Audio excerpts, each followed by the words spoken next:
And time.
Salutations, Legion of Doom. Welcome to Podcast The Storm, where socially awkward outcasts, crazy weirdos, and all about nerds convene to talk and debate all things pop culture. With me, as always, is my co-host, the Nerdy Occultist, aka the Authenticator, Dalton L. Mortimer. Good evening, everybody. And I'm your host, last time I want to be the Brainstorm of Pop Culture. How is everyone doing tonight? I am doing fine. Exhausted, but fine. And so we have Ed Baker with us. He says, "Yo, what up, Ed?" Have we had Ed in the audience before? A few times, yes. Okay. Hi, Ed. Sorry that I misplaced memories where you existed. I think he's kind of rare in some cases. So yeah, I don't think he shows up very often, so I'm not super beating myself up inside, but I'm still beating myself over the head with a figurative rolling pin. Right. Okay. Doing that. So yeah, so it's kind of a weird week for us because we have two articles. Well, we have an article to finish, one that we missed last week, and two that are new. Mm-hmm. So, this one's probably going to be good because I'm going to get very angry at some of it. That's all. That is what we like torturing ourselves for you, folks. We hurt ourselves and others so you don't have to. I'm trying to remember.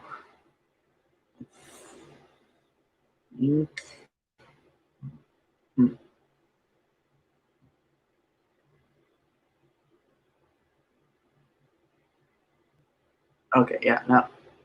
Where we were. Okay. Just need a second. Okay. So this is last week's article that we did not finish for time reasons.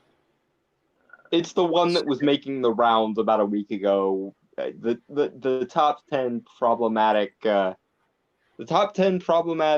movies that could use a warning label or some such shit. Yeah. And okay, just to make sure, this is. Damn, this guy likes to write. I forgot that. Yeah. So yeah, 10 problematic films that could use warning labels. This is by Tim Gray. This is Variety.com. Yeah. So we're just finishing up.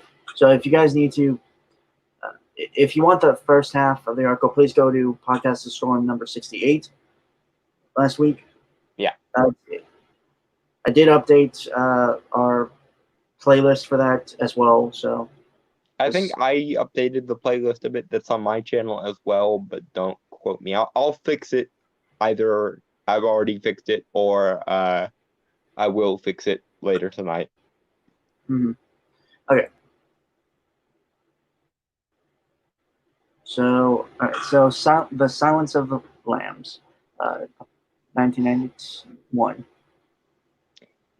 Okay. Full backstory on this before we do this, because I am going to get very seethingly angry at this. Silence of the Lambs was the first R-rated movie that I ever watched when I was 13. And for a good number of years, it was my favorite movie. For probably 3 or 4 years, it was my favorite movie. I absolutely adore the Hannibal Lecter trilogy. And yes, I said trilogy because Manhunter and goddamn Hannibal Rising need not be spoke of ever. As much as I'm fine with Brian Cox and I'm fine with Mads Mikkelsen taking up the role, Anthony Hopkins is the definitive Hannibal Lecter. That said, let us get into the stupid, because there are things that can only be said with fava beans and a nice Chianti adjoining them. Right, okay, so where was that? Alfred Hitchcock's 1960 Psycho. Wait, Psycho was produced in 1960? Really? Yes. I mean, I assume the 60s, but not 1960. Huh. Yes, it was very early in the 60s because he was still making it in the 50s. They actually made a movie about the production of Psycho, which was actually pretty good, in which, very ironically indeed, Anthony Hopkins played Hitch. I pioneered the idea of a cross-dressing killer, an image that Hollywood has used frequently throughout the years, often with a surprise twist ending. Norman Bates was not a cross-dresser. He had a split personality that was a impression of his mother, and his mother, being a woman from the late 50s and early 60s, wore dresses. You dumbasses. Not only are you going to shit on what was my favorite movie since I was from the ages of 13 to freaking 15, probably, you're going to shit on Hitchcock's legacy as well by not even understanding the movies you're referencing. This is how people get eaten.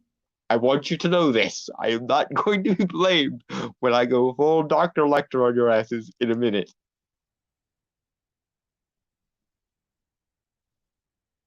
Proceed.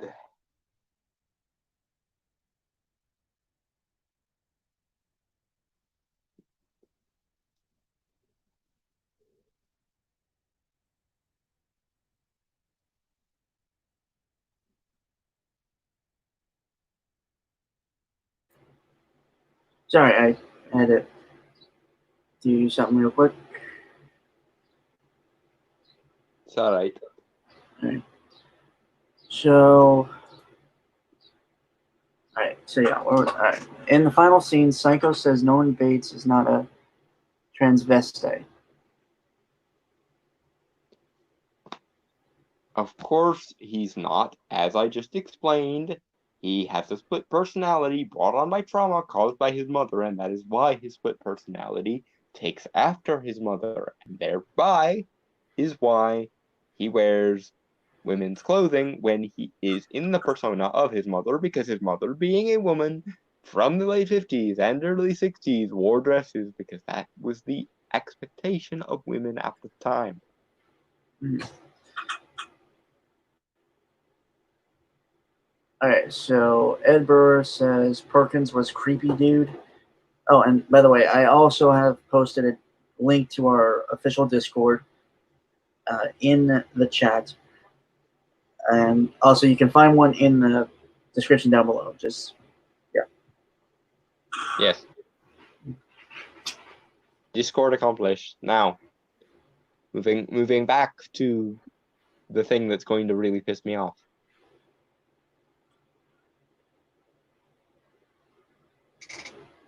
Oh, I thought you were going to say something like that. No, just proceed so I can exercise this rage more. Similarly, Similarly? Thank you, Don. Motherfucker! Just skip over the word and move on. I've said it so many fucking times. I don't know how I cannot say this word. Because you're trying to say it quickly and your brain is short-circuiting because of it. Similar. Motherfucker! Okay. All right, I'm skipping. I'm skipping fucking word. All right, Jonathan. If I say this last name wrong, I'm sorry. Denise Dims, Best Picture winner, takes pains to say that Buffalo Bill, Ted Levine, is not trans, but audiences remember the woman's makeup, his little poodle, and the fact that he tucks his male genitals away to look female. Okay, one, Buffalo Bill is a fucking serial killer, so he's probably fucking disturbed and stuff. So, And yeah, two, and this is the point at which I'm going to boil over, there is literally a scene in the movie that categorically states that Buffalo Bill is not trans, and that the trauma of his abuse is what makes him think he is trans. And in that same scene, by the way, it is stated, and I quote, transsexuals are ordinarily very passive. There is no correlation in literature that transsexualism leads to violence. Those are both lines in a scene from the goddamn movie, and honestly, I think we should go and play the clip. It's on my Twitter. If you scroll down, there's a because I covered this article once already on Christie's channel, so I linked the clip just so people would know what I was talking about. If you go to my Twitter and scroll down a bit, you'll find it. all right. I think when we finish up talking about this movie, I'll try and find it. Okay. Also, Ed Brewer says he joined the Discord, and also Spaghetti, and some. The name is Clock. Gravel Clock. Rub the lotion on its skin time. Except I don't want to wear Tim as a suit, unfortunately. That seems more like a punishment for me than it does a punishment for him, so I'm not indulging that. I'm not indulging that part. Besides, Hannibal Lecter is the star of that movie, and we all know it. Moving on. Yeah, true. All right.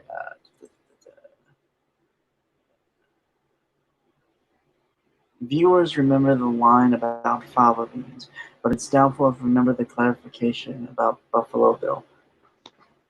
Given that that was the introductory scene for the quid pro quo, the other thing that people notoriously remember, I suspect they do remember that clarification. And given that a large property of a large quantity of the movie is about Clarice going and checking the various hospitals where you can have gender reassignment surgery done, and noting that Buffalo Bill had applied to them and been rejected from them, I suspect that scene is fairly pivotal.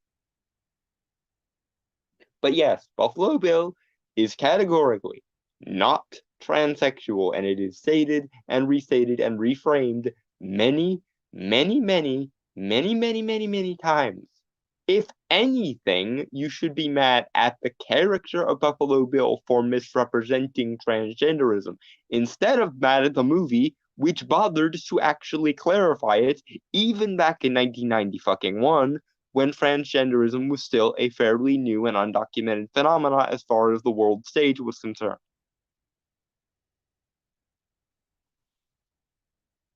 Moving forward.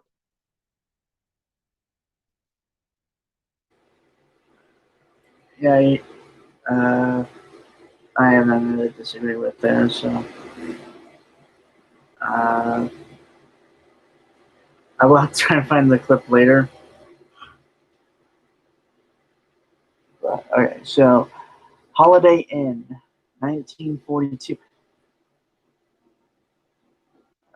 I've never heard of this Okay, movie. before we move on to Holiday Inn, go to my Twitter and scroll down a bit. You should find the clip. I think I said something like, to give full context for what I was talking about last night in the actual tweet text. Yeah, 1 second.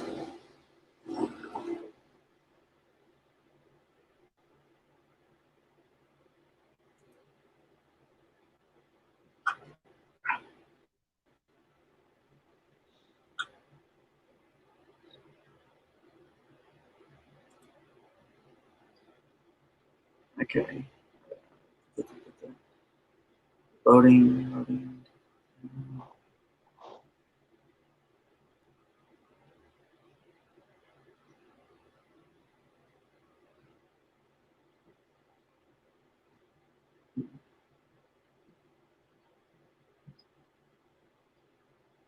is I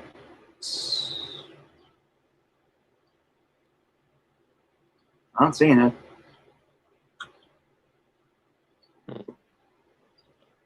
It should have been like, if not last week, like the week before last week. Unless Twitter like hid that tweet because I referenced that movie. Which is stupid. Yeah, no, it's not here.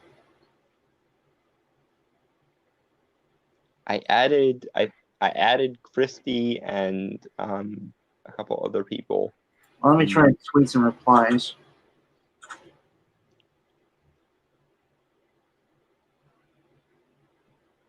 This is going to piss me off because I immediately after I got off the live stream with Christy, I went and found that clip because I knew that clip was in that movie, and it pissed me off.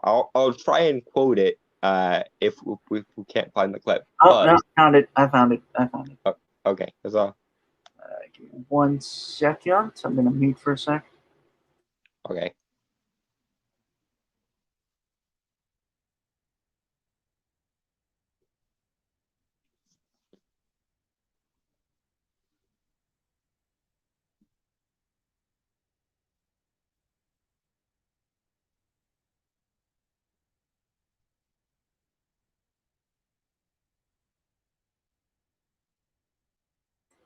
Okay.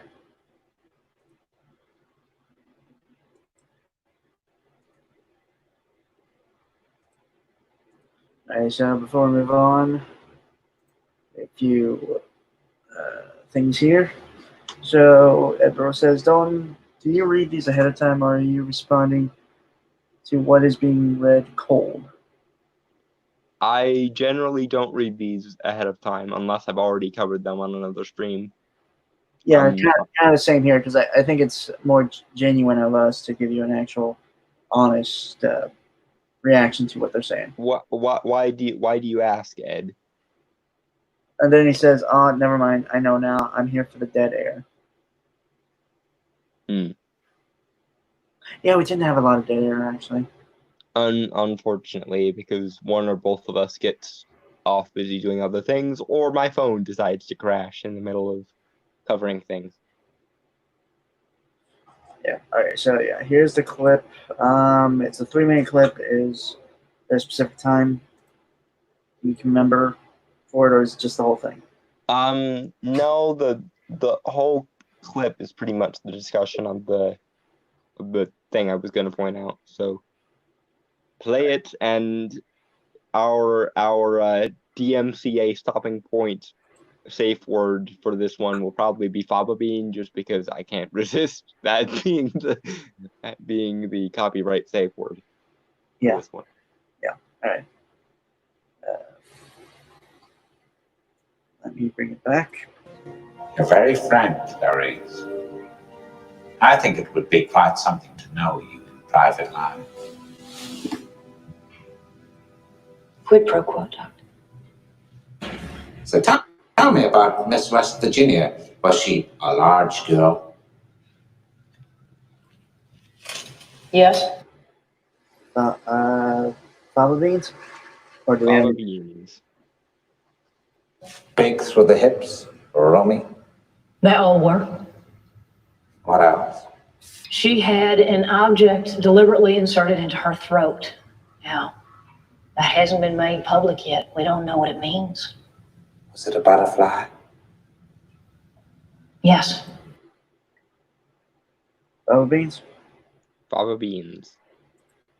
A moth. Just like the one we found in Benjamin Raspail's head an hour ago. Why does he place them there, Doctor? The significance of the moth is change. Caterpillar into chrysalis or pupa, and from thence into beauty. I don't think no, I've never seen this movie. I heard of it and I've seen clips of it, but I've never actually sat down and watched this movie. It's on Netflix right now. Of course it is. Like, they just added it a few days ago. So No excuses. perfect timing. And now we got 2 minutes left of this. Mm-hmm. Fava beans. Fava beans. Our belly wants to change too. There's no correlation in the literature between transsexualism and violence. Transsexuals are very passive. Clever girl. You're so close to the way you're going to catch him. Do you realize that? No, tell me why. After your father's murder, you were orphaned.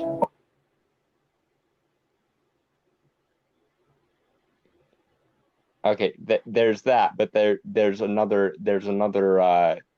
line where it goes into he's not a transsexual, and more importantly, the reasons why he's not a transsexual or not a typical transsexual. Okay, so, well, before we move on to that, there are a few comments here. All right, Okay. so I think that's Chrononaut, I think. What about wearing Karen? Would you ask for the manager or receive a free prize? Oh, no, I read that wrong. Would you ask for the manager or receive a free... I did read that right. I thought I fucked that up. Okay. The only Karen that is worth discussing is Karen Strawn, because she is awesome, and she is best Karen.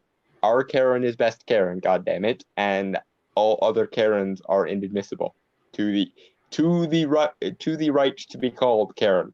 So nobody can say anything bad about Karen Strawn because she's awesome, and all other Karens are irrelevant to the situation. So, yay, our Karen is best Karen. Moving on. Okay, so then Ed Burrow says, I like his voice work here. Oh, no, wait, I missed no. Flava Beans Lotions from Karen Inc. And Ed Burrow says, I like his voice work. Talking about Anthony Hopkins. Yes. There's a reason why this is one of few movies that swept all 5 the major Oscar categories. And 99% of those reasons are Anthony Hopkins as Hannibal Lecter. It is one of the great actors performing one of the great roles of the prime of his career. So, yeah, all praise to Dr. Lecter. And I'm not just saying that so that he will not eat me. And then the name is Cloak. Cloak. What Odin does in his free time.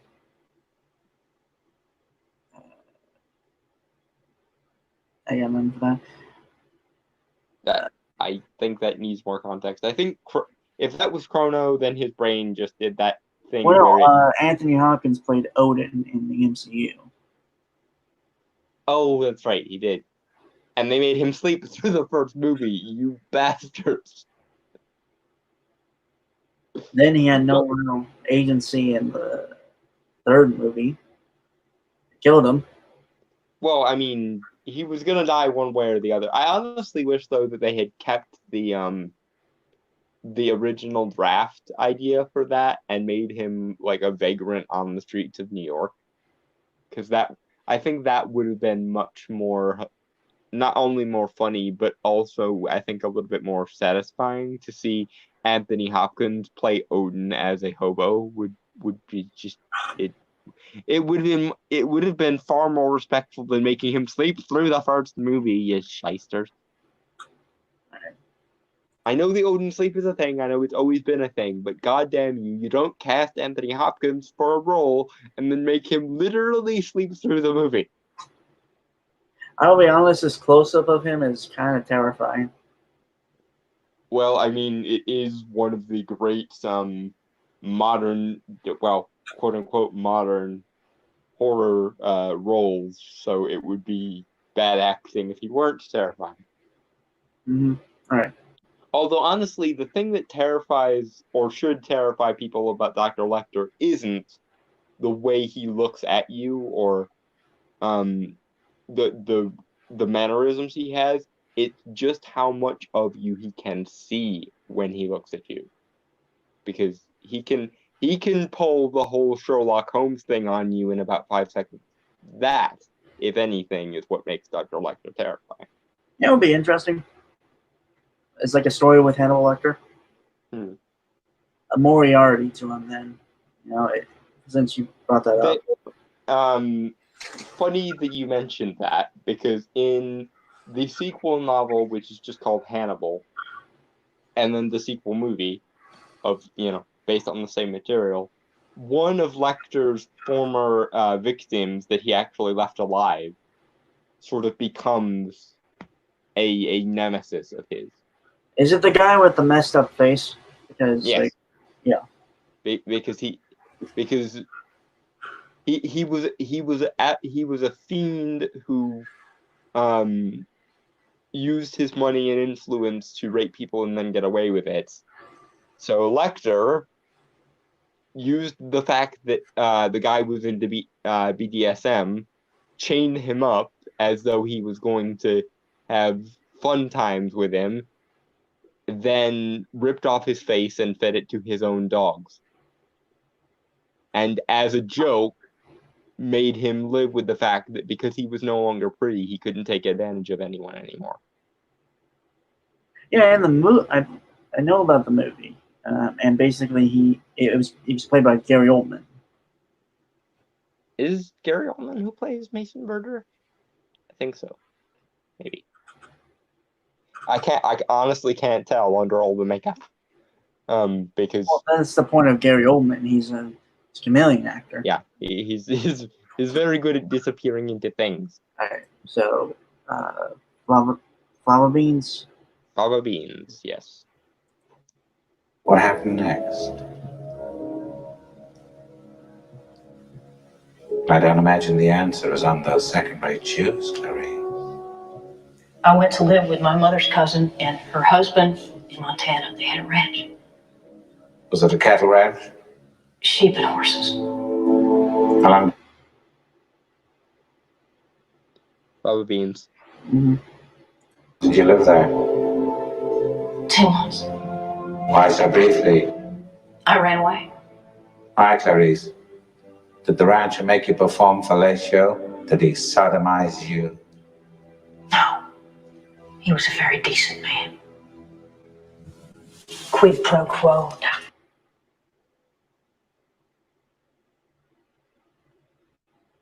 Fava Beans. Moving forward. Yeah. Billy is not a real transsexual, but he thinks he is. He tries to be. He's tried to be a lot of things, I expect. And you said that I was very close to the way we would catch him. What did you mean, Doctor? There are 3 major centers for transsexual surgery: Johns Hopkins, the University of Minnesota, and Columbus Fava Beans. Medical Center. I wouldn't be surprised if Billy had applied for sex reassignment at one or all of them and been rejected. On what basis would they reject him? Look for severe childhood disturbances associated with violence. Our Billy wasn't born a criminal, Clarice.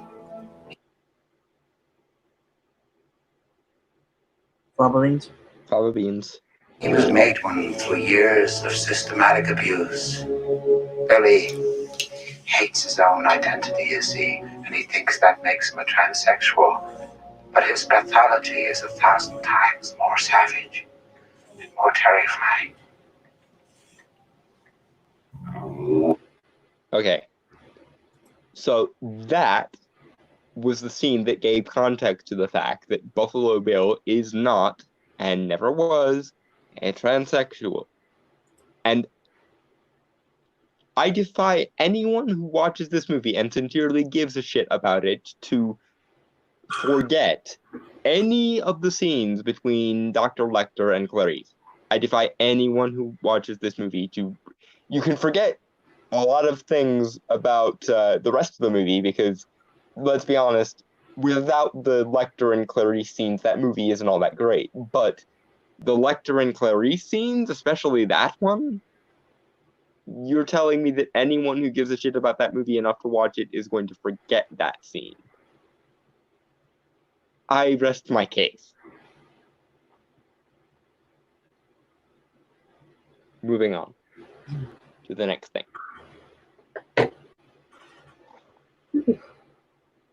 Yeah. Alright, so Holiday Inn, 1942. I've never heard of this movie. Dalton? It's an old-fashioned Christmas movie. basically. I kind of figured it was a Christmas movie. Just yeah. All right. So the film centers on a duo, Bing Crosby and Fred Astaire. Astaire. Yes. Thank you. Who run a hotel that's only open for holidays. Thus, the film is revived frequently throughout the year. Mm-hmm. Some versions have cut the scene where Crosby mystifyingly sings Abraham in blackface to celebrate Abe Lincoln's birthday.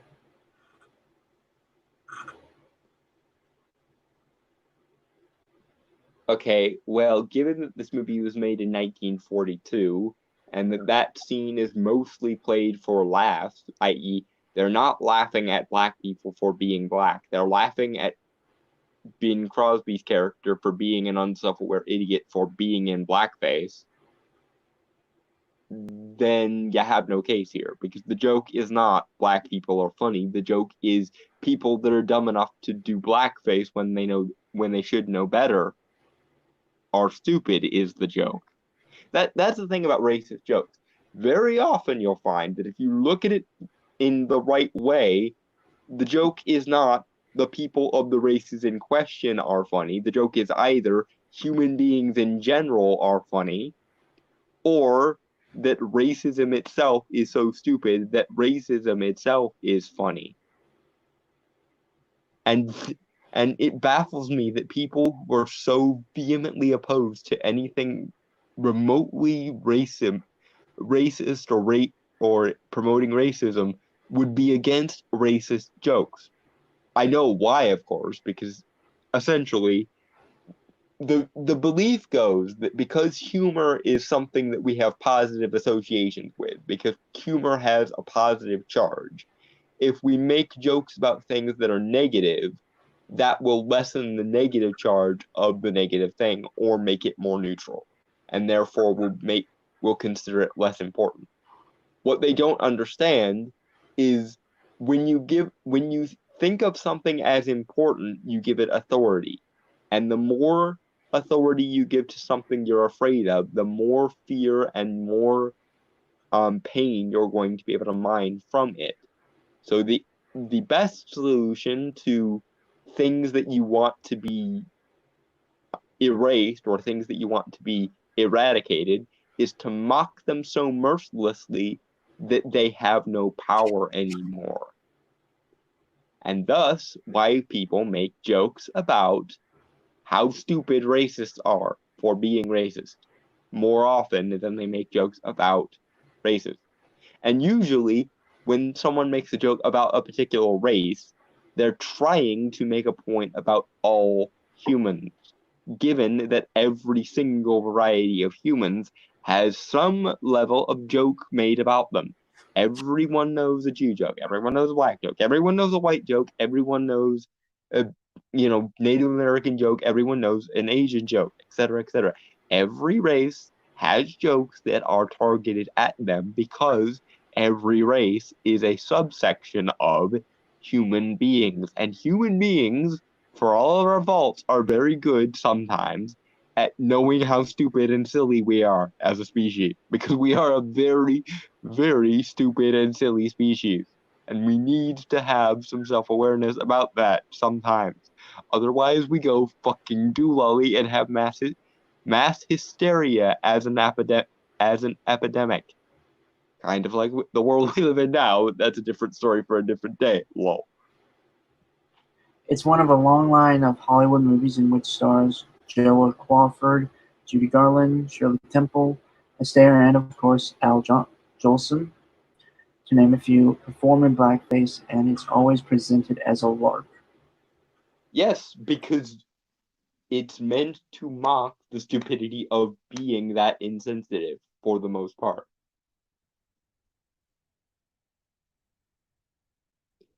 If it were played seriously, that would actually be more of a problem because we would all have to quietly refuse to acknowledge the fact that the guy who's being presented as black was not being black effectively.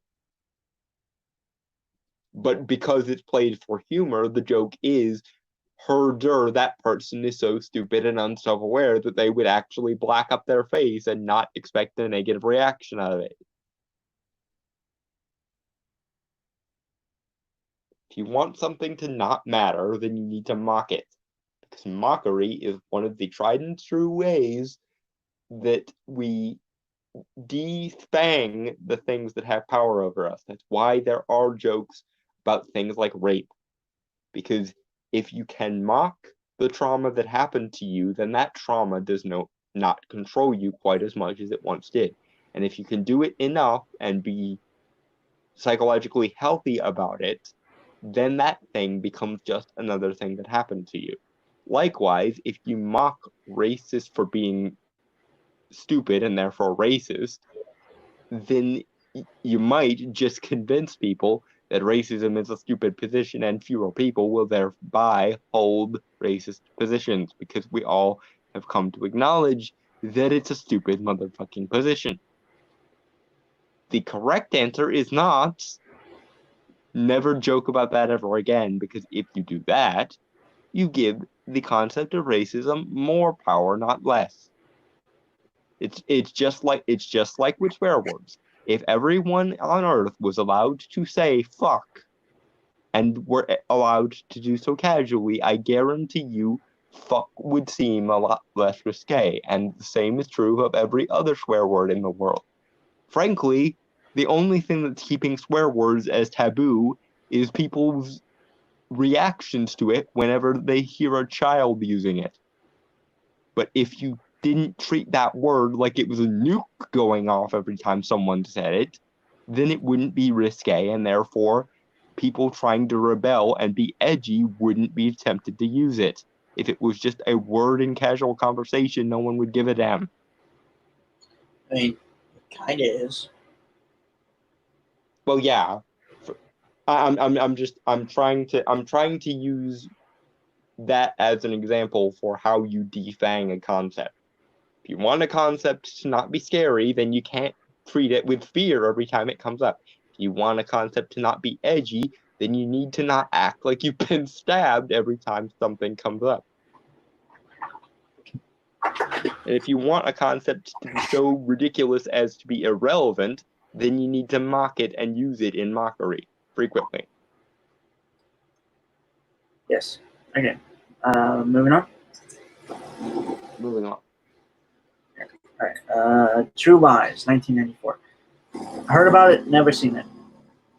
Oh, this one's fun. I like this one. This one's fun.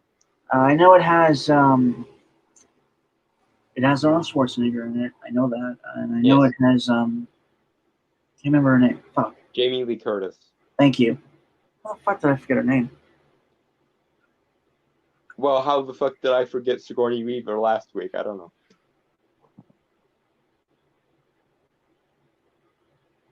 Yeah, Dirty Harriet.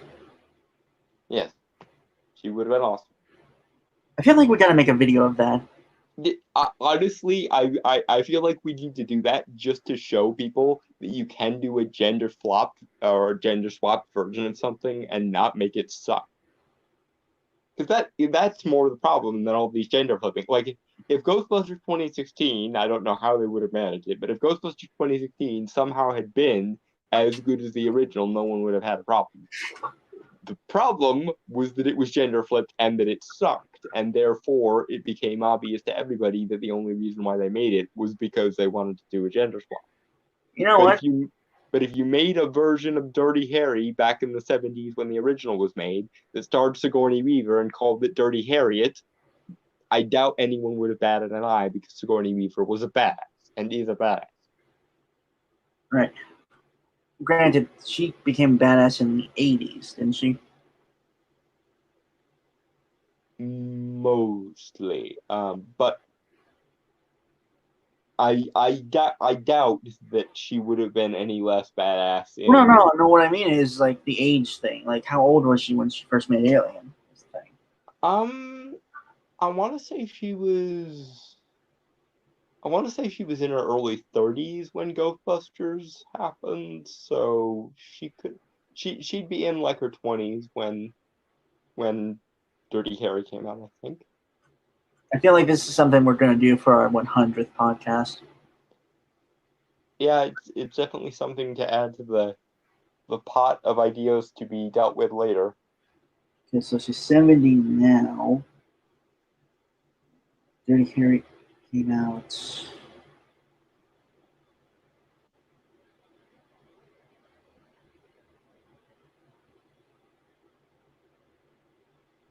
In 1971. So yeah, most likely she'd probably be in her early 20s or so. Yeah. Yeah, no, I think 100th podcast we're gonna basically do bits, like bits where we basically do gender flopped. Yeah, that would be interesting. Yeah. You could almost title it like "How to Do Gender Swapped Correctly." Gender flop. You know, that actually that needs to be a thing for like movies that do that. Yes.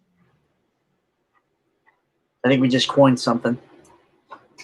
I'm sure we're not the first people to make the joke, but for the sake of the argument, sure, we coined it. Someone help us copyright that, so now every time somebody makes that observation, we get paid. All right. James Cameron is a rare filmmaker, a brilliant storyteller, and a true visionary. You know.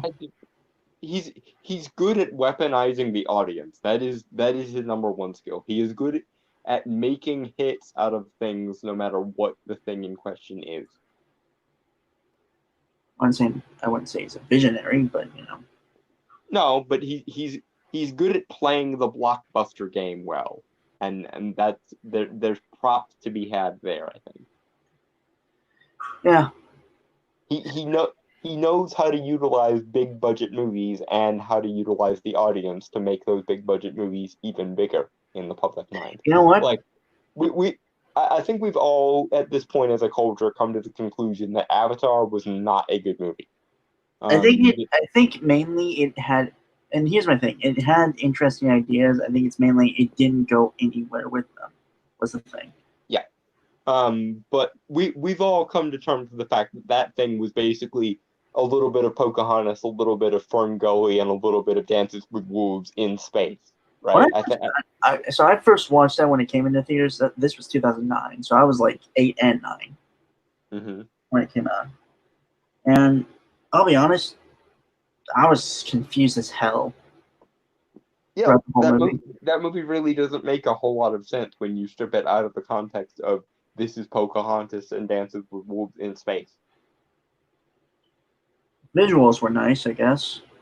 Yeah, but that's much like Inception. That's sort of all that movie had going for it, and it had it going for it. In fact, if you rewatch it today, it still looks pretty damn good.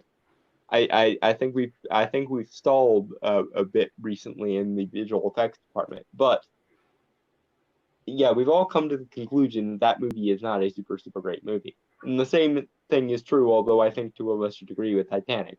A lot of people, even in the 90s, thought that movie was basically the 90s equivalent of Twilight, which it is, if nothing else, very uncharitable to Titanic or overly charitable to Twilight. Because at least Titanic was coherent and was based on a thing that people had a point of reference for. But even that was it played on your heartstrings a little too much. Okay, so all right. So, but even a genius can make a misstep. Not untrue, but in the context of this, I might have to disagree. Again, this is an issue of you didn't define your terms. What are you defining as a misstep, and why are you defining it as that? The film is entertaining and has some terrific set pieces, but the Arab characters are religious fanatics or terrorists or both.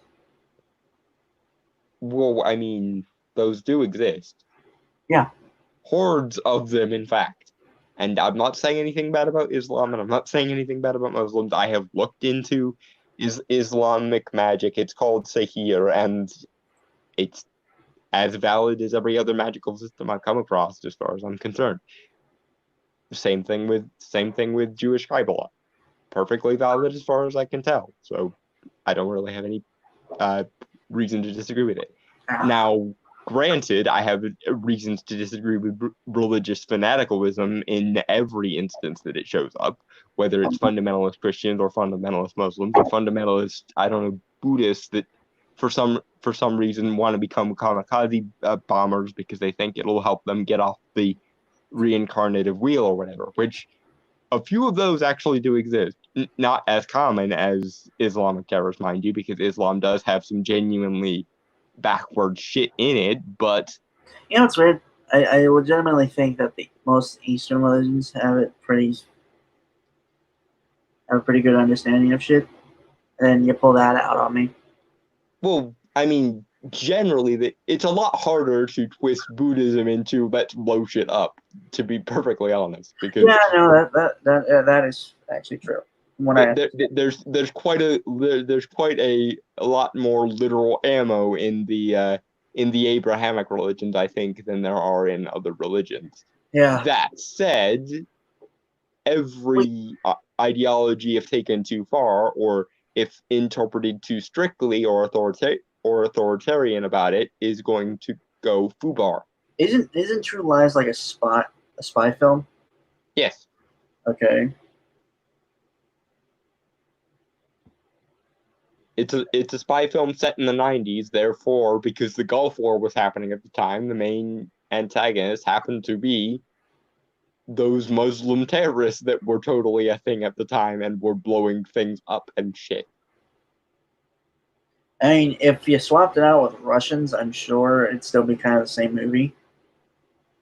Yeah, I'm sure. I mean, it wouldn't probably have done so well because, for the most part, the Red Scare was kaput by that point. Thank fuck it was, because the Red Scare was really, really, really fucking stupid. But that's neither here nor there. So was the genuine kind of weird way that the West viewed Muslims for a bit. And I'm not saying there aren't barbaric Muslims. Like I just got through saying there are quite a few of those, but to apply that to everybody in that grouping is a little bit fucked. It's one of the reasons why I think modern day SJWs feel so compelled to be nice to Muslims even when they don't agree on much, because a lot of those people are people that grew up in the Bush eras and remember just how far we were toward Muslims for a bit, and their first exposure to quote-unquote liberalism was maybe we should be nice to these Muslims. So even though Muslims are socially conservative on a level that Christians haven't been since the Dark Ages, or thereabouts, they still feel the need to defend them because it strikes a chord with them on a nostalgic level, because their first exposure to social liberalism was let's be nicer to the Muslims because everyone around us is being dickheads to the Muslims. Frankly, I think we should just be kind of neutral to individual Muslims and only judge the ones that do the terrible shit. Yeah. Now we can criticize the ideology just like you can criticize any religion, because all religions have some aspects of fucked in them, but let's not act like Muslims are either uniquely awful as people just because they happen to be following a rather fucked up book, in the same way that when a fundamentalist Christian starts saying we shouldn't vaccinate our children, you should slowly step backwards out of the room. And the same is true when anyone shouts Allahu Akbar. It is time to slowly back up the fuck out of the room.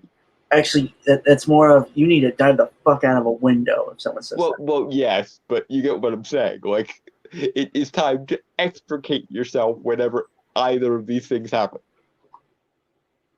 Yeah. All right. So this is so moving on to the next article we have, because that was the end of the article. Wait a minute. They didn't. I think I might have brought this up the last time I covered this, but they missed probably the most SJW worthy part of the movie. Because, okay, in True Lies, Arnold uses his connections as a spy to basically convince his wife that she is being blackmailed by the government for something that she did wrong, and then used his position as a spy to interrogate his own wife under false pretenses because he thinks that she's cheating on him.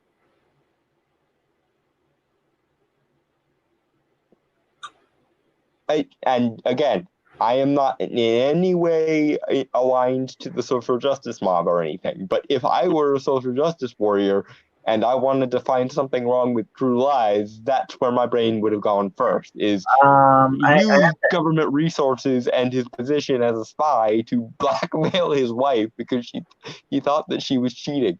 I have to ask, was she? I don't think so. It's been a while since I watched that movie, but I'm pretty sure that the main point was he was being a dickhead and she proceeded to rake him over the coals for it later.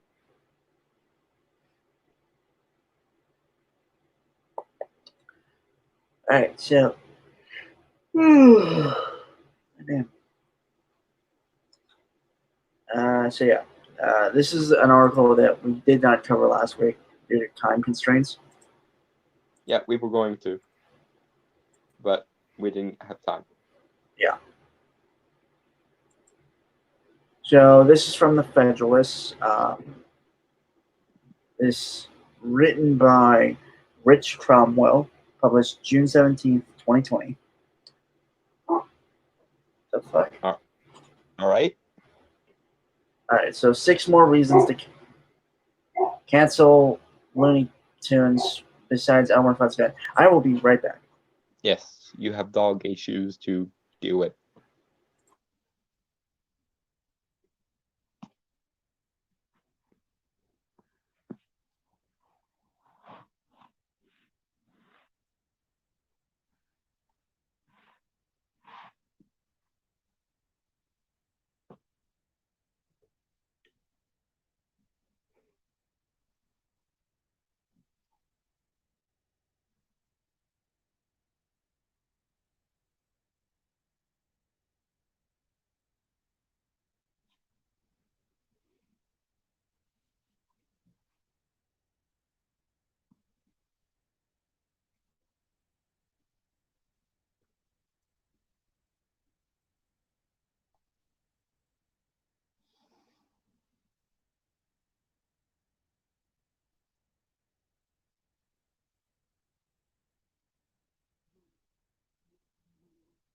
I have returned. Huzzah. Okay. It's not just the guns. Okay, let me start over. 6 more reasons to cancel Looney Tunes besides Elmer Fudd's Gun. It's not just the guns. Almost every aspect of the cartoon series means it deserves to be canceled. What in the... Okay. In the immortal words of a comedic colleague of every sane human being on the face of the earth, of course you realize this means war.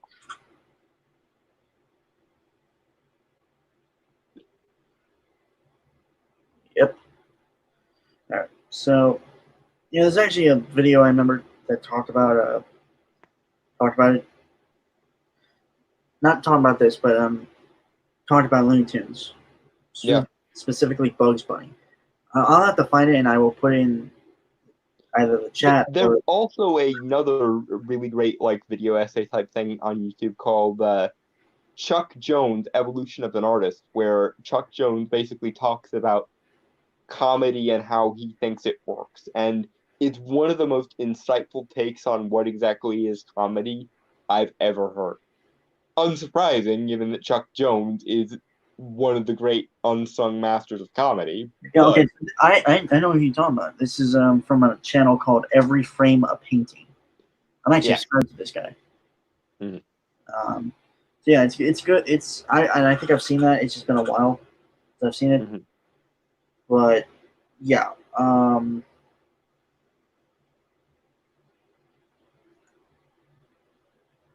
don't know if we really covered much about Elmer Fudd's Gun thing.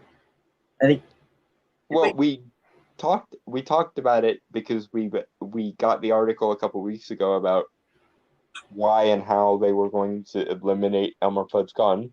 Still one of the stupidest things I've ever heard, by the way, but I have a strong suspicion this is going to be even worse. Right. Though I did say if it was more for creative means of how to do the sketch, that's fine. Obviously, I don't think that's where the writers were going with it, but still. No, they were going the guns are bad, okay, so let's get rid of them. Right, okay, so I just found the video essay. It's called Bugs Bunny, The Origins of an American Icon. Damn right. Yeah. So if you guys are looking for that, it's Bugs Bunny, The Origins of an American Icon. So it's by a YouTuber called Captain Christian with 2K, with the K's, not C's. Interesting. Yeah. Right. All right. So Looney Tunes is back, this time on HBO Max, but with one major difference from the original series. In this iteration, when Elmer Fudd goes after Bugs Bunny, he won't be armed with a rifle, but a scythe. Thought it was an axe. Because decapitation is totally unassailable for a method of killing things. I thought it was an axe from what I remember seeing. No, apparently a scythe. Apparently, Elmer Fudd has become another in the long line of people who were able to steal the scythe from Grimm on Adventures of Billy and Mandy. Well, And somebody make that, because I want that now. I want a version of an episode of Grimm Adventures of Billy and Mandy where somehow Elmer Fudd managed to take the scythe from Grimm. Again, if anything, you could have done a bow and arrow because he's a hunter and all. Yes, and it's not like that would be or hell, just have him use like a box trap. There have been times in the past, especially in the early episodes, where Elmer used a box trap to try and catch bugs, so it would be both unprecedented and it would have gotten you out of this little quandary you're in. Or there is, of course, the other option of realize that they never fired bullets in old Looney Tunes cartoons. They always fired explosions, and therefore the guns in Looney Tunes are dissimilar enough from regular guns anyway that it shouldn't be a problem. But if you must make a mountain out of this particular molehill, there are more sensible ways of going about it. Right. Okay, so because if there's one thing that doesn't suggest a violent and bloody demise, it's a scythe. Okay, to be fair, that is the exact point that I was just making, so kudos. Yeah. In explaining the change, executive producer Peter Braungart said, "We're not doing guns, but we can do cartoony violence. TNT, the Acme stuff, all of that was kind of grandfathered in. Why guns weren't also grandfathered in was not explained, as the producers are obviously being even more illogical than the actual cartoons are." Okay, I actually think that the guy writing this might have at least something resembling a brain in his head. Just wait until the reasons, don't you? Okay. For some reason, what the reason with two A's? Like he wrote reason with two A's. People who are paid for journalism on the internet, please, for the love of God, either proofread or get yourself this thing we have in journalistic circles called a goddamn editor. Mm-hmm. Oh, that is getting some. Oh, my grammar senses. Your bad grammar senses are tickling. Yep. Oh wait, wrong universe. All right, so violence. Looney Tunes are on the side of DC, apparently, according to recent comics. What? Yeah, they made a series of comics a few years ago. Oh yeah, no, I know about those. I know about those. Looney Yeah. Tunes characters in the DC universe. Hey, Don, you're kind of muffled and quiet. Oh, sorry.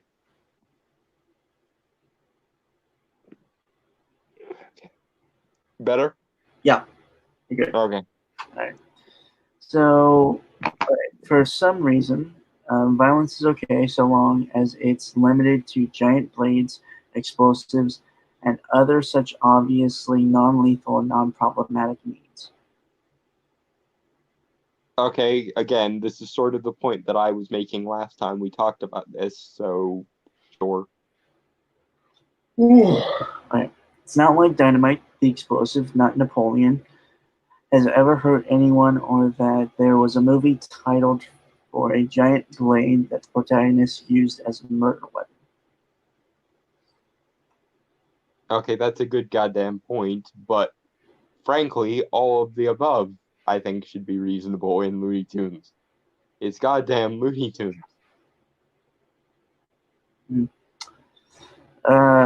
Also, how does scythe failure work?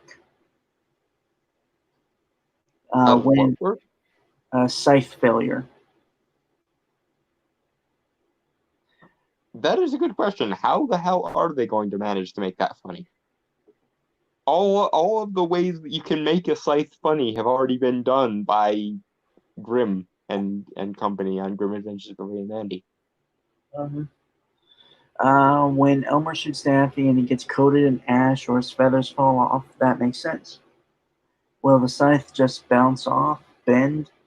I should probably stop giving them ideas for bow on nuts for how to make it plausible. Uh, given, sorry. He makes a good goddamn point. I Just was not wait. even thinking of this in terms of like the delivery of the premise and the jokes. But yeah, how do you make a scythe work in a similar exaggerated cartoonish way as with explosives and guns? Just wait. Given Okay. Given that the whole premise of Looney Tunes is violent conflict, it's an odd choice, if a wholly predictable one given the times. The premise of Looney Tunes is not violent conflict, sir. The premise of Looney Tunes is kind of twofold. Number one, making an animated version of vaudeville, which is what Looney Tunes was originally for. In fact, a lot of old cartoons were originally supposed to be kind of a cheaper, more exaggerated version of vaudeville. And eventually, cartoons started to go places that vaudeville couldn't, and that's basically how they became a thing unto themselves.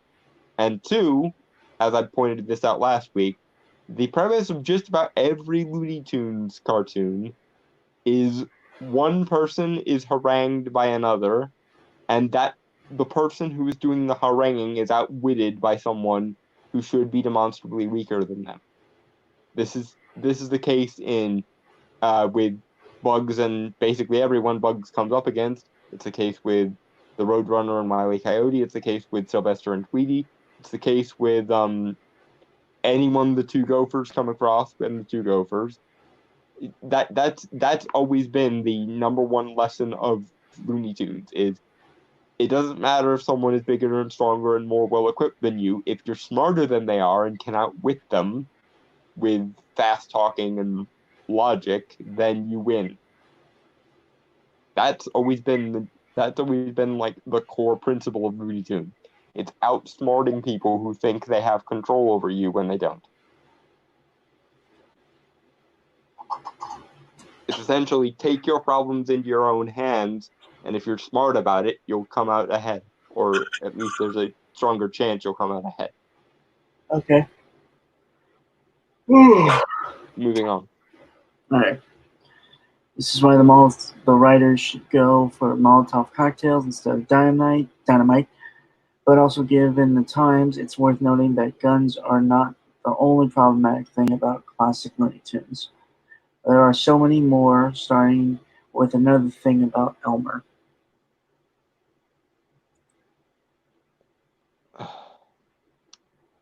I said this last week or a couple weeks ago when we covered the other Looney Tunes article, but I will say it again here because it applies again here. Be very, very quiet. We're hunting stupid. Alright. It's alright. Number 1, Elmer Fudd's speech impediment.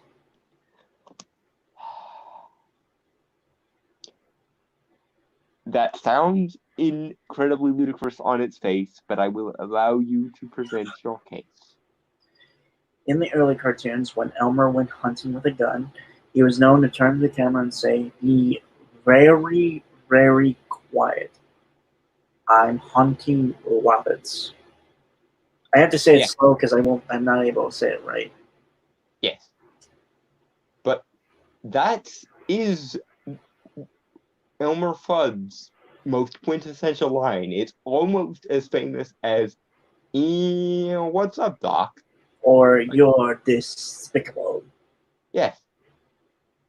Or, as I alluded to earlier, "Of course you realize this means war," which is actually a line that I believe Bugs took off another vaudeville comedian of some type, but I can't remember the exact details. Also, Tweety Birds, I thought I saw a putty cat. Yes. yeah, or Porky Pigs. Yeah. Well, while we're here, Porky has a stutter, and if you so much as remove that stutter in one instance where it should be, I hope that some semblance of the riots that are coming in this day and age come for you, because you do not, under any circumstances, touch Porky's stutter or Elmer's speech impediment. I swear to God. Don't do it. Foghorn Leghorns. I say, Yeah, his very southernisms. Also, I'm just trying to remember all of, I'm just to give examples. Every single character has at least one line that is etched into the minds of children from the time they can even understand what's happening on a television or movie screen, until well into the point that they themselves have grandchildren. We know this because the Looney Tunes have been around since 1938, and they're not going anywhere anytime soon. At least I hope not. Suffering Succotash was Sylvester's. Mm-hmm. And Tasmanian Devil. It's crazy babbling. That's pretty much it. Yeah, his memorable thing is whirling around like a cyclone. With Marvin the Martian, it's "You make me very, very angry." Mm-hmm. I always assumed it was just the iconic voice, but yeah. But yeah, pretty much most of the major characters have something that makes them iconic, which is why they've existed since the 1930s. Yes, and if I have anything to say about it, they will continue to exist well into the 2130s. Wait, Pepe Le Pew. Is it just that he's French? Is that it? Well, his French isn't probably count as one, but pretty much whenever he grabs up the female character he's chasing in his arms and starts whispering sweet nothings to her, like, "Ooh, oh my darling, we will be the greatest love." I'm placing a bet here. I'm placing bets. That's going to be on here. That is most definitely going to be on here. I would love to say that I cannot see a circumstance where Pepe Le Pew gets Me Too'd, but I would be lying. I don't even know if it's safe to have Pepe Le Pew in the Looney Tunes. It's not even that he's. Well, I'm sure we'll get there. But I'm gonna save my talk about that. Just that actually really depressed me. I hadn't thought of Pepe Le Pew, but dear God, poor Pepe Le Pew. He just wants love. He's he's going to get Me Too'd, and it's going to be just No, soul shattering. I'm sure it's on here. We'll just gotta wait. Probably. Yeah. Moving forward. Depicting a character this way is obviously wrong, as it uses a speech impediment for laughs. Oh, for fuck's sake! Name a comedian that doesn't use some type of physical thing, like Brad Williams. He's a fucking midget, and he uses that in his comedy act. Not to mention that as much as Elmer might be an idiot, there are times when every character in the Looney Tunes is an idiot. There are also times, however, when every character has some amount of intelligence that they probably by right shouldn't have, including Elmer Fudd. So are you honestly going to tell me, and everyone that has ever had a speech impediment, that Elmer Fudd is not a good role model for people with speech impediments? Is that honestly what you're telling me? Because I can almost guarantee you that if you asked people with speech impediments what character they most identified with, it would be Elmer Fudd. I can almost guarantee you of that.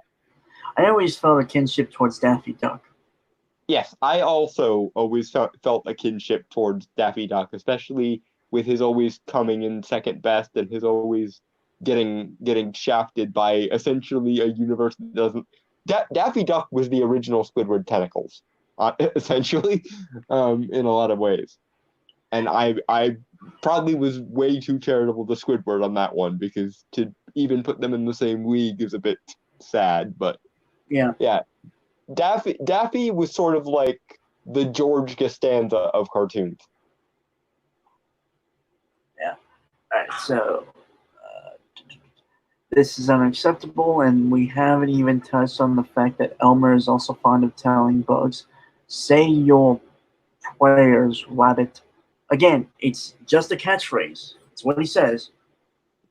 Well, it's okay. It's from a time when everyone was entitled to last rites. The idea being that you couldn't shove off this mortal coil and go and meet your maker until you had made peace with yourself or others or your sins or whatever you want to call it. It was from a time when even someone who was going to murder you was willing to give you the common courtesy of not damning your soul to everlasting torment.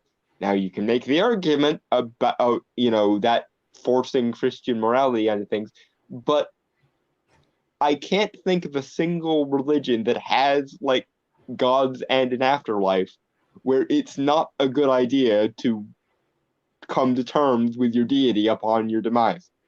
Because if you know you're about to die, it's probably a good idea to throw a few bones in the metaphysical direction so that it doesn't come back to bite you in the ass for the rest of eternity. Now, granted, again, this is probably in a mostly Christian context because it was the 1930s through the 60s. But that being said, just because the culture that gave rise to the Say Your Prayers tradition was mostly Christian doesn't mean that when somebody gives you the opportunity to say your prayers, you can't either just avoid saying prayers if you happen to be an atheist or agnostic or anti-theist or whatever, or that you couldn't pray to some other deity if you're that way inclined. I don't even know who I would pray to if somebody told me to say my prayers, but yeah, honestly, I've always assumed that phrase was just any last words. It's just another way of saying that. Yeah, it's either way, it's a chance to give you some closure. It's essentially saying, you're about to die, but I'm not such an asshole that I'm not going to give you your last stand, your last moment, your last, another variation of this is any last request. Is there anything you didn't get to do while you were alive that you would like to do in these last moments within reason? Now, granted, the obvious correct answer is I would very much like not to be being killed right now, but so be it. If that is how that's gonna go, then honestly, I fail to see this as anything other than just common courtesy that we don't really extend now.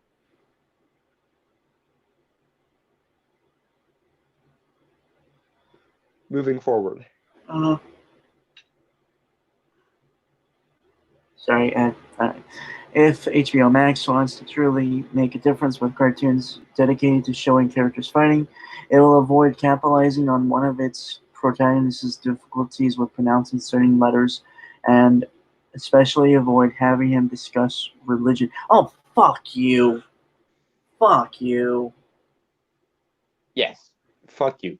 Fuck One you thing, so many times. hold on. One thing, Elmer, he's not really a protagonist in Looney Tunes. He's always kind of technically been the an antagonist of the series. And like we just said, the whole say your prayers thing, that's, again, just final words. Anything you gotta get off your chest. Yes. And if you want to see it in the strict definition, then, and you have a problem with the Christian God, which is understandable, just pick a different one or avoid saying prayers altogether. It's not that hard. Yeah. And again, his speech and everything, that's just something that's become iconic with the character. You can't change that. And what's more, if you remove it, do you think? Okay, here's a serious question for anyone who genuinely would like to see Elmer Fudd's speech impediment done away with. Do you think you are being more diverse and inclusive by getting rid of Elmer Fudd's speech impediment, or less? Because I can honestly tell you that I cannot think of very many characters with a speech impediment that are nearly as iconic and, more importantly, as well liked as Elmer Fudd. Because as much as Elmer Fudd may be an idiot, he is the very definition of a lovable idiot. While we want Bugs to survive because we like Bugs and we think he's smart and therefore we identify with him and want him to succeed, we also don't really, in all honesty, want to see anything bad befall Elmer either, because he's lovable about it. That's why another one of his famous memes is always the giggle that he does, the ha that I can't really do right. But So, I'm sorry, this is just something that popped in my head when we talk about it. Mm-hmm. So, Looney Tunes show. I know you hate it, right? Yes. It was a bad idea. It was a bad idea, and I hate it. I'm glad it no longer exists. Obviously. I'm on the fence about it, but that's for something completely different. You remember the grilled cheese music video they did with him? Yes, it was one of the only segments of that show that I enjoyed. The Elmer Fudd doing grilled cheese. It was honestly just fucking weird when you think about it. Yes. Like, God, how old was I? Like, it came out in 2011, right? So yeah, somewhere in there. So yeah, I'm either like 10 or 11, I think. Maybe 11 to 1 on 12. Anyway, it was just so fucking weird. Like, what the fuck? Like, again, it's like supposed to kind of be like a parody of like those kind of like weird sexual music videos. Yeah, romantic raps or whatever the fuck. Yeah. Like, goddamn, it's still fucking. Elmer was essentially fetishizing his love of grilled cheese. Granted, who doesn't like grilled cheese? It's been a long time since I've had one. I really need to get like grilled cheese. Now I'm hungry. God damn it. Yeah. Damn. Although I remember my favorite music video, because they always did them at the end of the shows, the episodes. Yeah. It was the one where Daffy Duck had a vision of him being a wizard. Like, it was like a heavy metal kind of. Yes. Daffy the wizard. Yes. Yeah, that was actually cool. Alright, so where was I? Alright, that's actually all of it for Elmer Fudd. Unless you have anything else to say about it, or shall we move on? Yeah, just fuck you. Do not touch Elmer Fudd's speech impediment. Right. I just that the fact that I even need to say those words in a serious way pisses me off. All right, so number 2, Bugs Bunny's history of racism.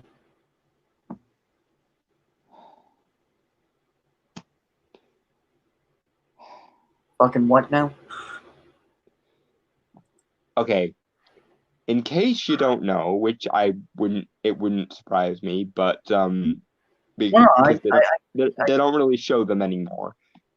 There was a time, a couple actually, where the person that was hunting Bugs was a black person, and because this was, the 40s-ish cartoons, the person in question was a bit of a funny caricature. But if you genuinely have any problem with that, I would direct you to the previous entry where we've seen Elmer Fudd. Every character, depending on what the plot needs from them, is either a hyper-intelligent character or a hyper-silly, laughable, dumb character. Depending on what the plot needs of them at that particular time. Every character is an exaggeration in these cartoons. Every character is some archetype taken to its logical and then moving to the ridiculous extreme. So if you have a problem with the black character that was hunting Bugs, and keep in mind they were hunting him, then I would defer you to every other human character in the Looney Tunes and several of the Inhuman ones. There was also, by the way, an episode where Yosemite Sam was a Confederate soldier and Bugs was beating the shit out of him for being that much of an idiot.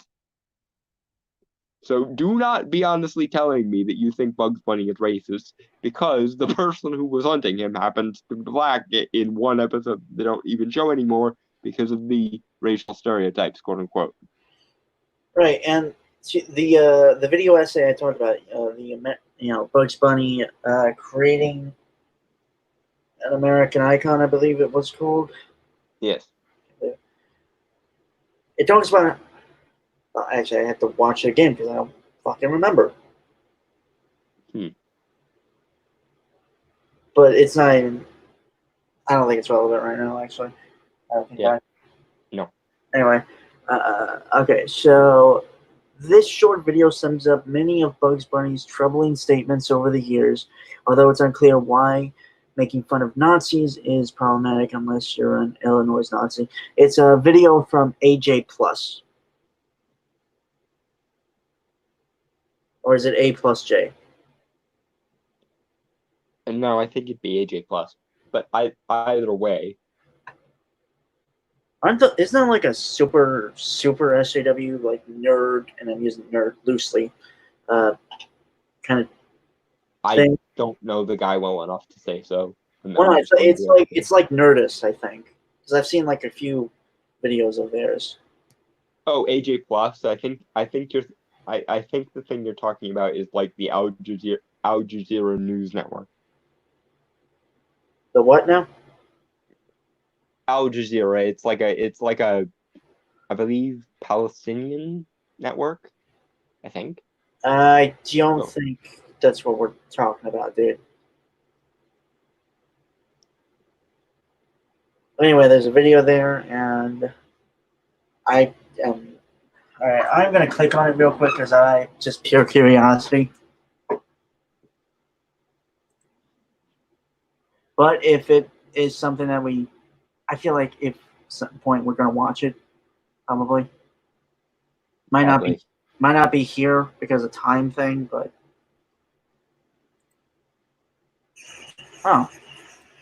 it's 1 minute long. Huh. All right. Okay. Oh, wait. Okay.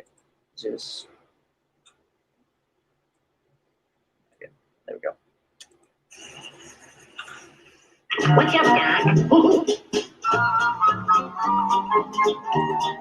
America's iconic rascally rabbit turns 75 today. How old is this video? I don't know off the top of my head. Well, okay, so this video, well, this article was published last week, or like 2 weeks ago. Yeah. Okay. I'm just gonna tell you whatever. How old is Bugs Bunny? Questions we never thought we would be asking on the show. 72. Oh no, wait, that's. Wait a minute.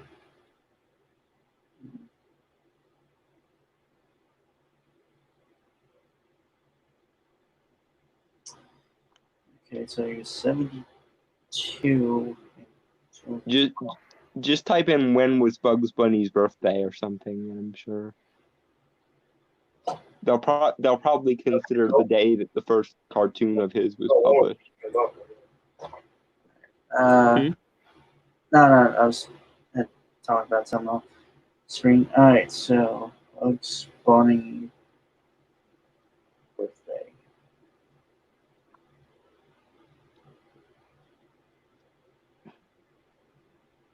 July 27th, 1940. Okay, so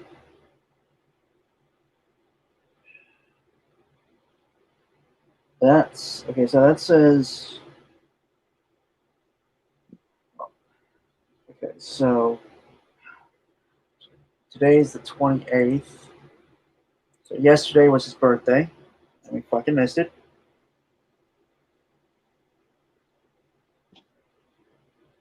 Shame. Although, to be fair, I have been playing a Looney Tunes game for several months now, and I did actually watch Looney Tunes clips yesterday. So So he. I sort of did something, although I didn't realize I needed to. Anyway. Okay, so would he be like?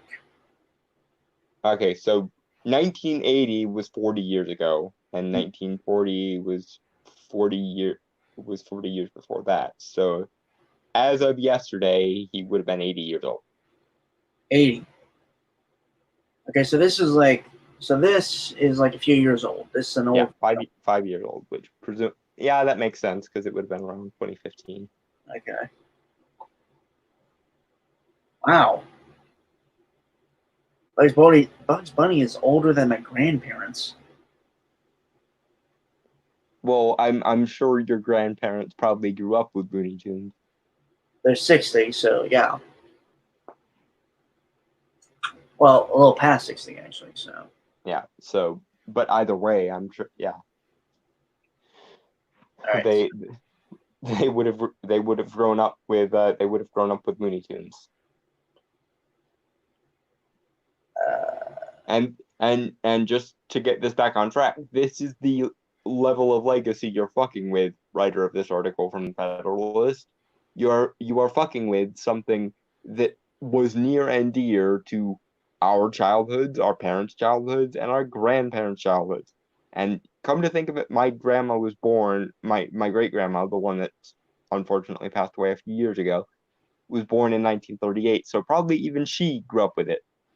Although that was probably back when they were still playing the cartoons in the movie theaters. Actually, would have been cool to see. Yeah.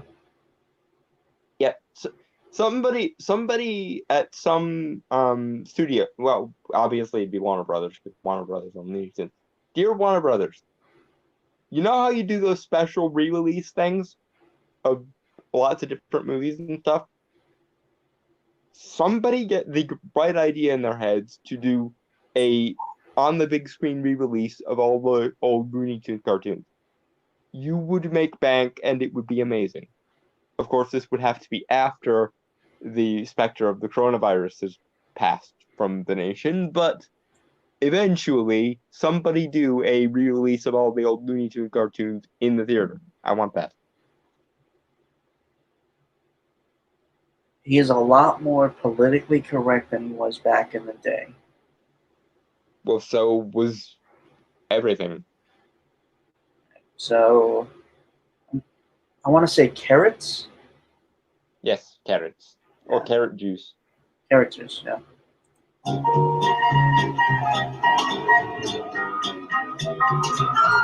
Alright, so Bugs Bunny is, and there's tweets from someone called Big Head Sports from, obviously, July 2015. Bugs Bunny is 75. Has anyone dug up all the racist, sexist, specious jokes he made over the years yet? You know what's coming. Wait, what? Speciesist? I will be right back. Oh, okay. But yeah, go on a tirade, don't. Okay. You do realize that one of the quintessential Bugs Bunny jokes is Bugs Bunny dolling himself up all sexy in a woman's costume and then seducing characters of just about every species, right? He's done it to Elmer Fudd. He's done it to Daffy Duck. I'm pretty sure at least once. I'm pretty sure he also did it once to Wile E. Coyote. Like, speciesist is a semi-nonsensical concept to begin with, but if we're actually going to apply it, let's apply it in a logically consistent manner. And Bugs Bunny has been, like, in the modern parlance, a trap, in the old parlance, a honeypot, for about as long as he's been around. And when, exactly, when was Bugs Bunny ever sexist? Ever? Most of the time when he's being chased and fought and shit, it's been male characters doing the fighting. So in what universe was he ever sexist? And most often he was the one that dressed in women's clothing. So what the fuck are you playing at? It's not like he never had a line where he was like, "Oh, those crazy dames" or some shit like that, even though that wouldn't be particularly sexist either. Most of the time, he was either being the female one in the context, or he was dealing with male characters. I don't know where you got sexist from either. And as we just discussed, in these cartoons, everyone is exaggerated for the purposes of comedic effect to one degree or another. And the black character that happened to be hunting him in those episodes that, again, they don't even show anymore for the most part, was no more or less exaggerated than Elmer Fudd. Are you going to claim to me that Elmer Fudd is a white stereotype or a lisping stereotype or something? He may very well be a lisping stereotype because there aren't that many lisping characters to be had other than Elmer Fudd. But again, I guarantee you most of the people that have a lisp like Elmer Fudd. So there. Yeah, none of what that just said made sense. None of it. None.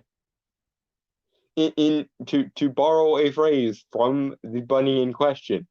He don't know me very well, do he? And no, Bugs. No, they don't. Okay, I am back with a cheese sandwich. That's a bit ironic, given what No, we it's just not. took. We were talking about grilled cheeses, and it got me hungry for like a cheese sandwich. It's not grilled; it's melted. Like I microwaved it. So Okay. But at any rate, hooray for cheese that has been artfully spread between two pieces of bread. okay. And so, that rhymed when for I the didn't record, intend to. I feel like this big head sports guy probably this is like the he's making the joke because I feel like when did like hashtag Me Too started up in 2015, right? Hashtag Me Too was younger than that. I'd say about 2018. 2015. Hashtag Me Too? Yeah, that's because this tweet is from 2015. Did he say something about Me Tooing Bugs Bunny in that tweet? No.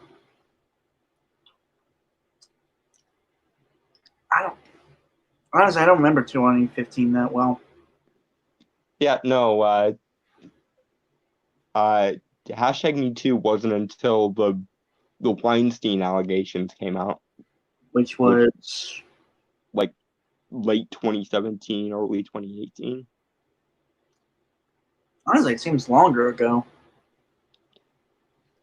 Well, it probably would, because even before #MeToo, you could still be pilloried in the public square for these kind of allegations. It's just it wasn't until #MeToo that they had a actual movement to rally around. But on point still stands. I feel like this might probably be a joke. I hope so. I really, really hope so. But in today's day and age, I don't know if we can bet on that.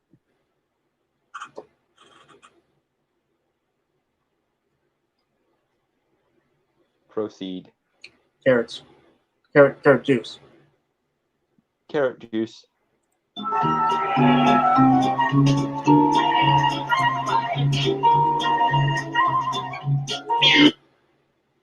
African Americans. It's like the first. We have been over this, by the way. Every character of every race and every type was comedically amplified for the sake of the cartoonishness. Are you honestly going to tell me that this character, the one on screen, is in any way more stereotyped than Elmer Fudd? Given what we just went through with his whole speech impediment thing. Clearly, race is not the issue. The issue is people deciding they want to hunt, trap, kill, or eat bugs, and he is very much not in favor of these things. I can't say that I blame him, but people do eventually. Like, as much as I love Looney Tunes, if this was even remotely how the natural world works, we would have all starved to death a long time ago. Because if the prey could be this obstreperous about being eaten, life as we know it would have ceased to exist a long time ago.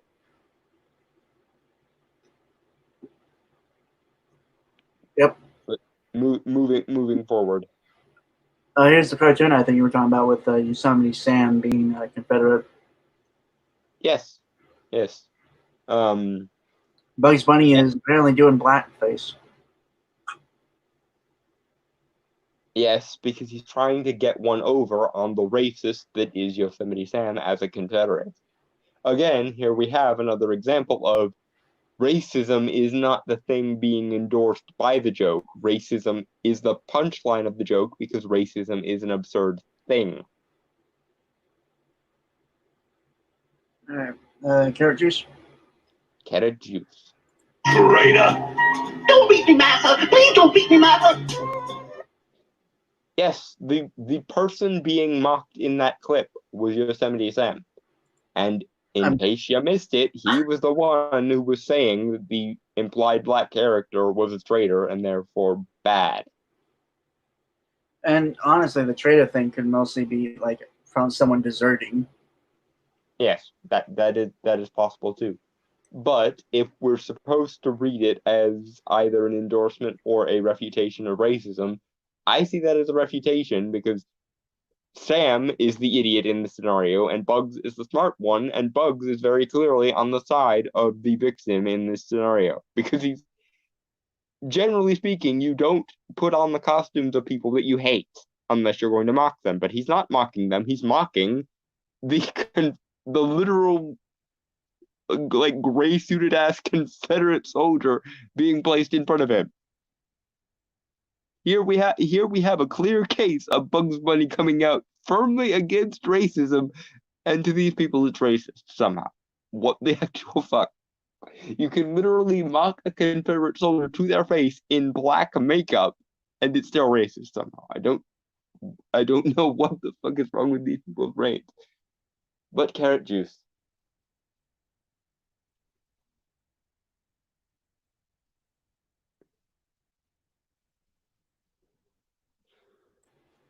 Yep.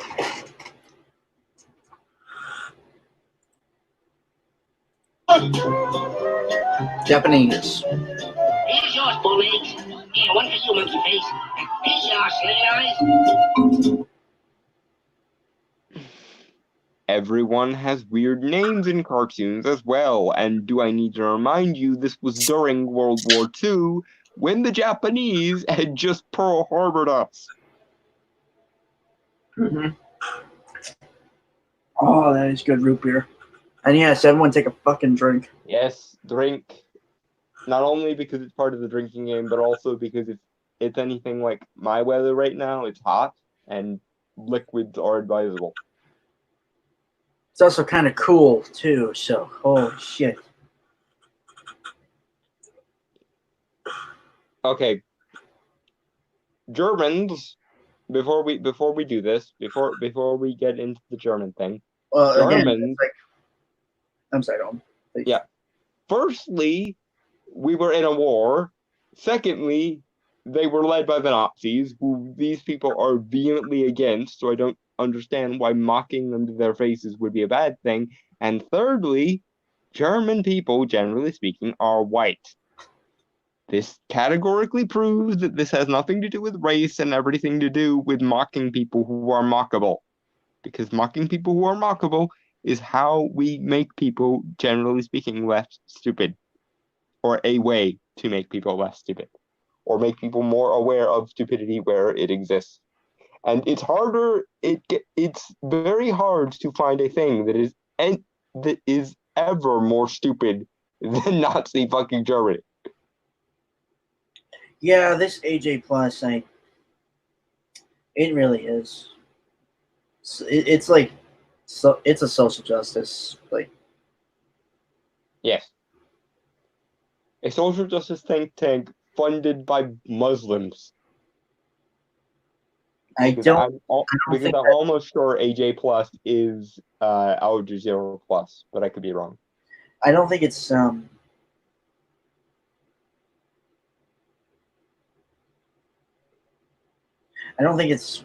funded by Muslims. I think it's basically like the Mary Sue or something. Like I remember there was a video where it talked about comics, specifically America Chavez. Either way, though, this is very stupid. But let's get into the rest of the video. Carrot juice. Carrot juice. I have root beer, so fuck carrot juice. So,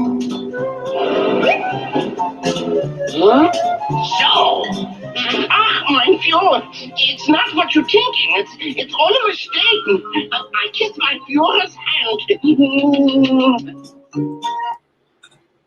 Again, motherfuckers are Nazis to their face. Like, what the? I don't know. They're getting stupid motherfuckers. All right, I'm sorry. Did you say something? You were saying something, Dom? I was just gonna point out again, mocking Nazis to their face in World War II when we were actually at war with them. I think that's not what they're taking into account, though. No, I know they're not taking it into account. That's a stupid thing, because if you knew the history of Looney Tunes, you would know that a large part of the Looney Tunes tunes were made to entertain GIs during World War I and II. Well, not World War I, because World War I would have been 20 years before the first Looney Tune.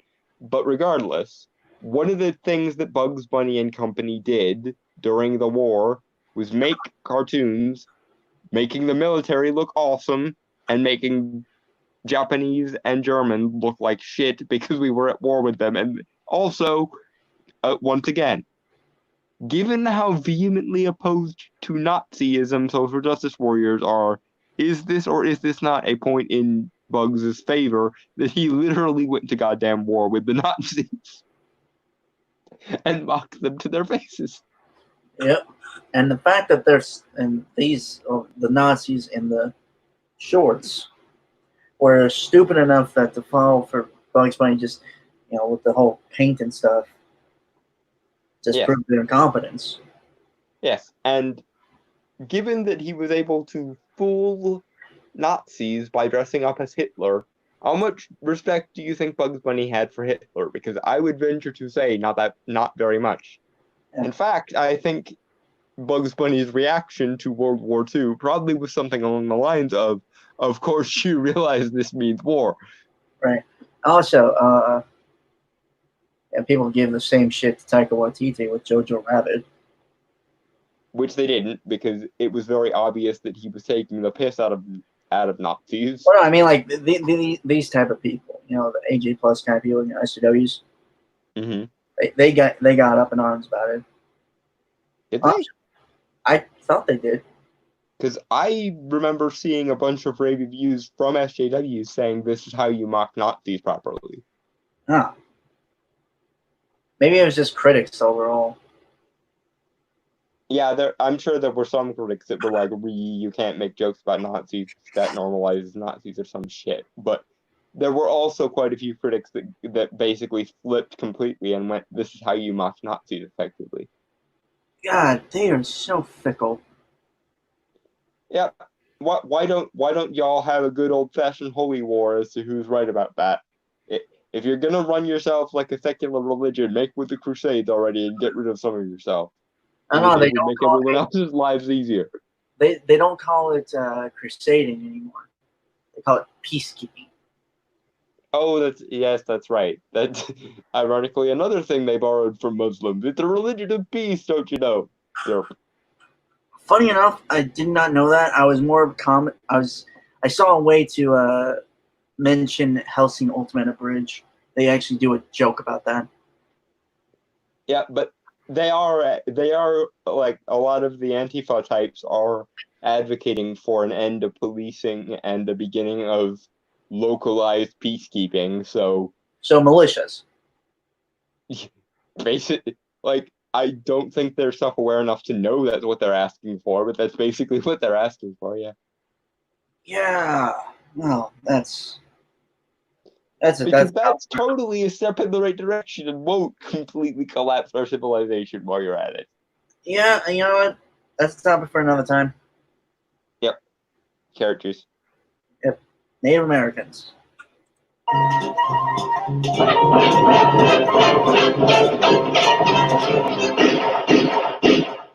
One little, two little, three little pigeons.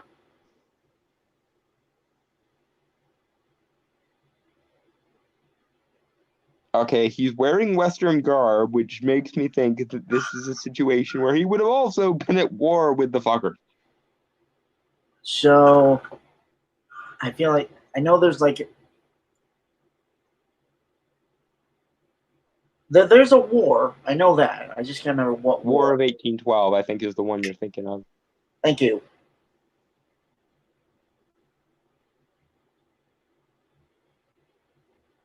Also, you gotta remember they're shooting at him too. What is he gonna let?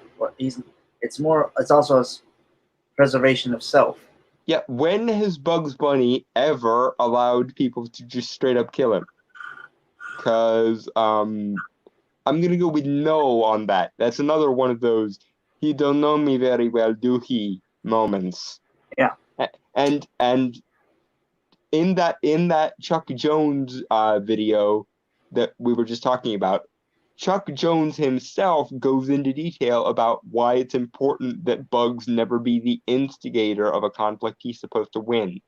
Because we're supposed to view it as him balancing the scale. Someone comes after him and he defends himself, and because the people he defends himself against are idiots, he's able to get the better of them, and so on. That's the formula of damn near every Bugs Bunny cartoon where Bugs comes out on top. And you want to know something else? The few times when Bugs didn't do that, when he was the instigator, it involved other people getting the drop on him. Because that's the lesson that Looney Tunes is always supposed to learn. You never be the instigator, but if someone instigates with you, you are perfectly justified in getting the better of them because they're an idiot. Moving forward, characters. Mm-hmm. As looking back at America's history through these banned cartoons have value. They're banned? They were banned, and they're still complaining.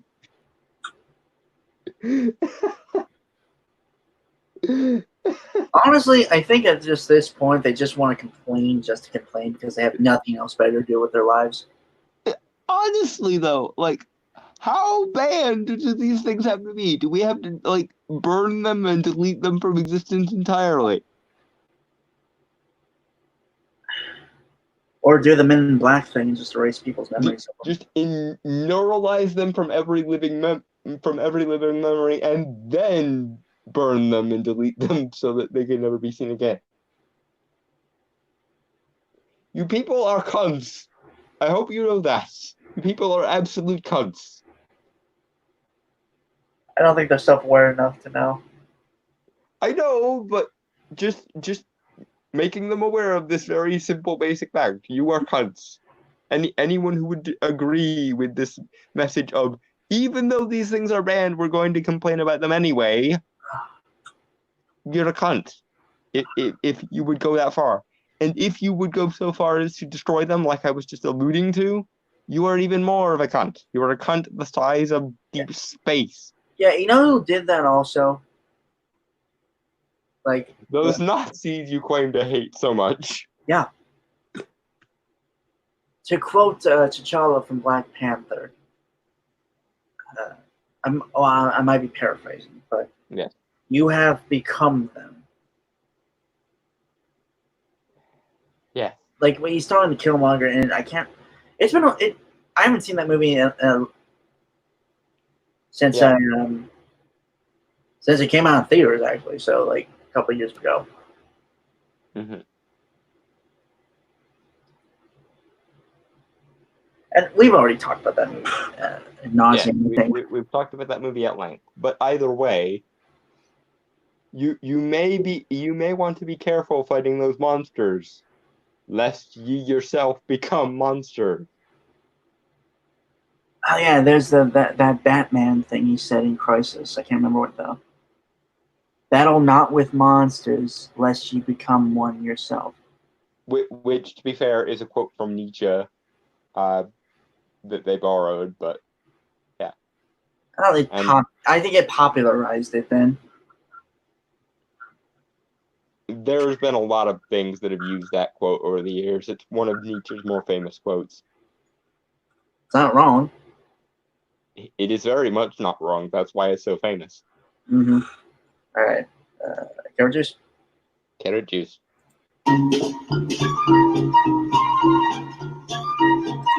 These cartoons are despicable. We encourage the film's owners to maintain them as they are, that is, locked away in their vaults. Richard McIntyre of the NAACP to the New York Times.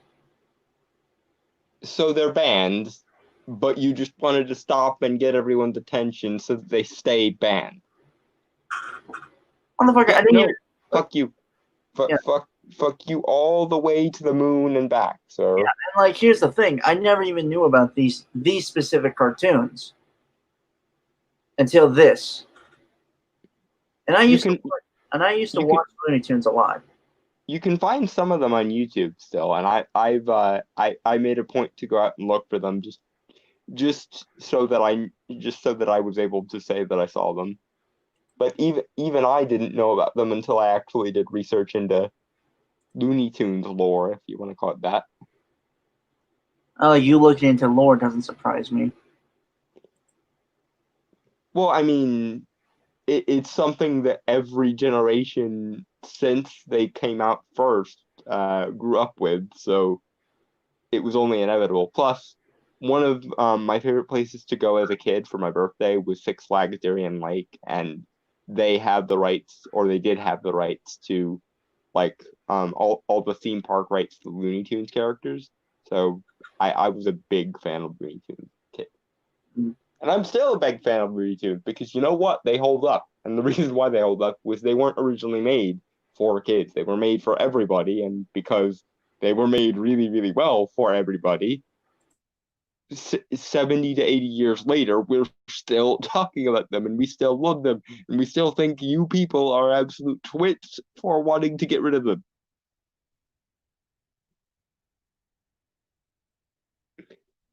Very much, ironically indeed, like comics. And it just occurred to me that around the same time that Bugs and the gang were fighting the Nazis and the Japanese and whatnot, so were the superheroes in comics and stuff. Just now pieced that together. No, well, no, it's a point that I had never it never drawn my attention until just now. But yeah, there's apparently a very thin line between the awesomeness of old cartoons and the awesomeness of comics. And they both really, really fucking hated the Nazis. And yet, a lot of times they get called fascist. Like now. Yeah. Moving on. All right. So, kind of going back to the article because we're only on number 2 still. Mm-hmm. Will the new Looney Tunes eschew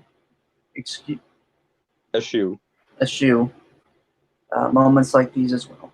Given that they haven't explicitly made a point to say they won't, and that silence is violence, viewers need to be on alert that Bugs might start sounding like David Duke at any given moment. You just compared Bugs Bunny Esquire with a Nazi, or as close to a Nazi as exists in the modern era. You are despicable. And I'm not just saying that to quote Daffy Duck, but because you are actually despicable. You are horrible. You are just I'm not even fucking around with the pretenses anymore. You people are absolute. There isn't even a word. There is not even a word for this amount of rage that I am currently feeling. I'm gonna resort to the Looney Tunes quotes again because they're extremely useful here. Who is responsible for this? I demand that you show yourself. Who are you? Ah, that's Daffy Duck. Yes, at the end of Duck Amuck, right before he gets drawn in by a door via Bugs. Mm-hmm. Oh, that's like one of the most iconic ones, I think. Yes, I love Duck Amuck and Rabbit Rampage. They are both amazing. I don't think I've seen the second one though. Rabbit Rampage is where a similar thing happens to Bugs because Elmore gets the pen or the pencil. Yeah, I figured it would be poetic if it was Daffy. It probably would have been, and given their dynamic, it might have made more sense, but it was worth it for the final line, which was something along the lines of I finally got that rascally rabbit, or something along those lines. Dude, okay, so I'm looking at the we have number 3, and also I just saw the title for number 4. I was right earlier. I was right. That's all I'm going to say, but we'll get there. Anyway. It got worse? It got worse. It's not just Bugs either. Other beloved characters also need to attend some struggle sessions. The fuck? It's a fucking critical race studies thing. A struggle session is like where you deal, where if you're of a majority community, you deal with the fact that you've been oppressing people without realizing it, and if you're a minority community, you deal with the fact that you've been oppressed. So either basically, with or without realizing it. Fucking stupid meeting, right? It's basically Scream therapy, but with racism. So yeah, but just people being fucking stupid in a group. Yes. Okay. All right. So number 3, Speedy Gonzales. Oh boy. Thank God I'm here. I just, what on earth could you possibly have to say about Speedy Gonzales? It's a racist depiction of Mexicans. That's right. That's what I feel like he's going with. I'm sure he's going to go there, but there's a part of my soul that's dying right now, and For the record, Mexican right here. We'll there are times when I've got nothing, and I've just got to try to bend my brain in that shape, and it's not coming to me this time. All right, so But shall go we? ahead. Right. Speedy Gonzales is the fastest mouse in all of Mexico, as you may have been able to deduce from his name. You would not, however, know this is from watching Looney Tunes reruns on TV. Despite the League of United Latin American Citizens, whatever, plea for Viva Speedy, give the mouse a chance. Cartoon Network shelved shorts starring Speedy when it acquired the rights to the show in 1999. Really? I remember Speedy Gonzales. I don't know when they did that, but they didn't. Yeah, I remember him too. That's my birth year, 1999. And for the record, it's saying that a group, the League of United Latin American Citizens, said, give the mouse a chance.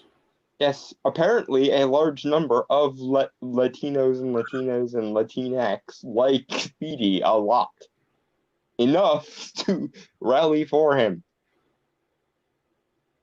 So, are you going to tell this conglomeration of Latin Americans speaking for themselves that they're wrong to like Speedy Gonzales? Because by your own logic, that would be racist. Yeah, and to that extent, I say, fuck you. Yeah. As a Latino. I have no skin in this particular game, but every Latino I've ever talked to have said that Speedy Gonzales is awesome. So yeah, he's basically like a smaller, faster version of Bugs Bunny, mostly, and he always goes up against Sylvester, right? Sylvester a couple times, Daffy probably more times than that. Okay. And I just remember the shorts when he usually just a random character that happens to want to get rid of him somehow. All right, so I remember. So yeah, I just remember the shorts where he went against Sylvester. I remember Daffy Duck. So either way, he is basically Bugs Bunny in the way that he's always the smart. He's always outthinking his opponent. Yes, they always doubt him, and it's always a mistake to do so. Yeah. Just like every other Looney Tunes character, whoever gets the drop on anybody. Mm-hmm. My favorite, funny enough, my favorite group, like comedy duo from the comedy act of the Looney Tunes, is the shepherd dog and the wolf. Or is it? Oh, Ralph Wolf and Sam Sheepdog. Yeah. The ones that clock in and clock out like it's a business. Yeah, pretty much. Yeah. And do you think it's them clocking in for the comedy, or is it actually them trying to do what I think the joke is that nature itself runs like a factory job, and that, like, off the clock, the wolf and the sheepdog are friends, but on the clock, they have to be mortal enemies because of nature. Don, you're kind of quieting out, man. Okay. I said I think the joke is that all of nature runs like a factory, and that off the clock, the wolf and the sheepdog are friends, but on the clock, they have to be mortal enemies because nature. I think. Yeah. Okay. So, moving on. Warner Brothers did release DVDs including the character, but each disc started with this message: the cartoons you are about to see are products of their time. They may depict some of the ethnic and racial prejudices that were commonplace in American society. These depictions were wrong then and are still wrong today. While the following does not represent the WB view of society, these cartoons are being presented as they are originally created, because to do otherwise would be the same as claiming these prejudices never existed. Okay, Warner Brothers, you're a bunch of idiots. Speedy Gonzales frequently got the better of everyone that he interacted with. Again, Latino here, don't give a shit that he's Latin speaking. He is kind of a caricature, but so you could say that about every character in Looney Tunes. Again, every character in Looney Tunes is in some way or other a exaggeration, an archetype, a stereotype, or something along those lines, because every character is sort of meant to be relatable, and people relate in broad terms generally. But again, are you honestly telling me that there's something wrong with the way that Speedy Gonzalez depicts Mexicans? Because the League of Concerned, Latin Americans or whatever the fuck it was called, and the Latino I have sitting here suggest that a lot of people consider him a really great character for Latin Americans or Mexicans or whatever the fuck you want to call it. I just call him a really funny guy who's pretty smart and pretty quick. Yes, he's the cartoon equivalent of a speedster. If he were in the Marvel or DC universe, he would be a speedster. Yeah, I see that character being made today. Sadly, no. But that's all the more reason we should keep him around as long as we can. If I remember correctly, there's like an animal universe in DC.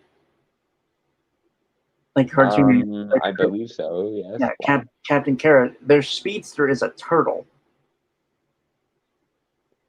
Oh, they went with the irony route instead of the straightforward route. I think it's cool. Probably. Well, I mean, I'm sure he is. It's just I don't like the whole play against type thing. I'd rather they just were sincere about it. But then again, I guess that is sort of the joke with Speedy too, because mice are typically weak and vulnerable little shits, and Speedy is very much not that. I just got thinking, if I had control of that series of comics, I'd probably kind of go into a more serious route with those characters. Oh, of course you would.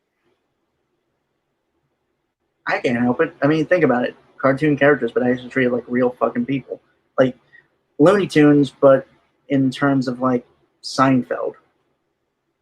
Yeah. Or, well, no, Looney Tunes in terms of like Gargoyles. They sort of tried that with Lunatics Unleashed. It didn't go well. Although I like Lunatics Unleashed a hell of a lot more than I like the 2010 Looney Tunes show. So if given the choice between them, I would take the Lunatics in a heartbeat. Yeah, I'm not gonna lie. I got that on DVD. Like I bought that from Amazon, like the series. Wait, the Lunatics Unleashed? Yep. I only remember seeing a few episodes. I really should go back and see if I can find them. I don't know if they're on YouTube. Well, I'm sure they're somewhere, and I will find them if they are somewhere. I have nothing really to say about the whole message thing because it's whatever. It's stupid, and I mean, I'm glad they didn't change anything. Like, none didn't edit it short or anything. So yeah, at least they didn't meddle. Yeah. Why couldn't you motherfuckers do that with I don't know any of your DC movies? Yeah. Just speaking don't of which, we might have to cover something that came out a little bit ago.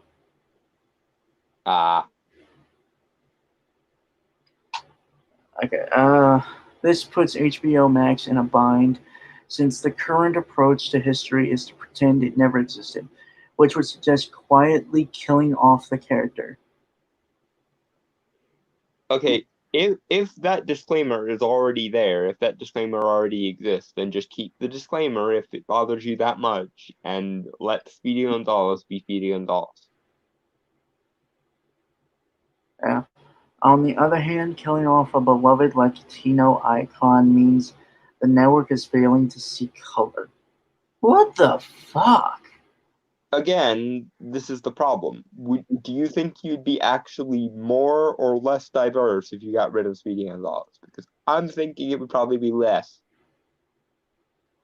Honestly, it's confusing. Like, I don't know what the fuck he wants when he's talking about this one. I don't think he knows either. Yeah. I think he just knows that he should take an issue with it.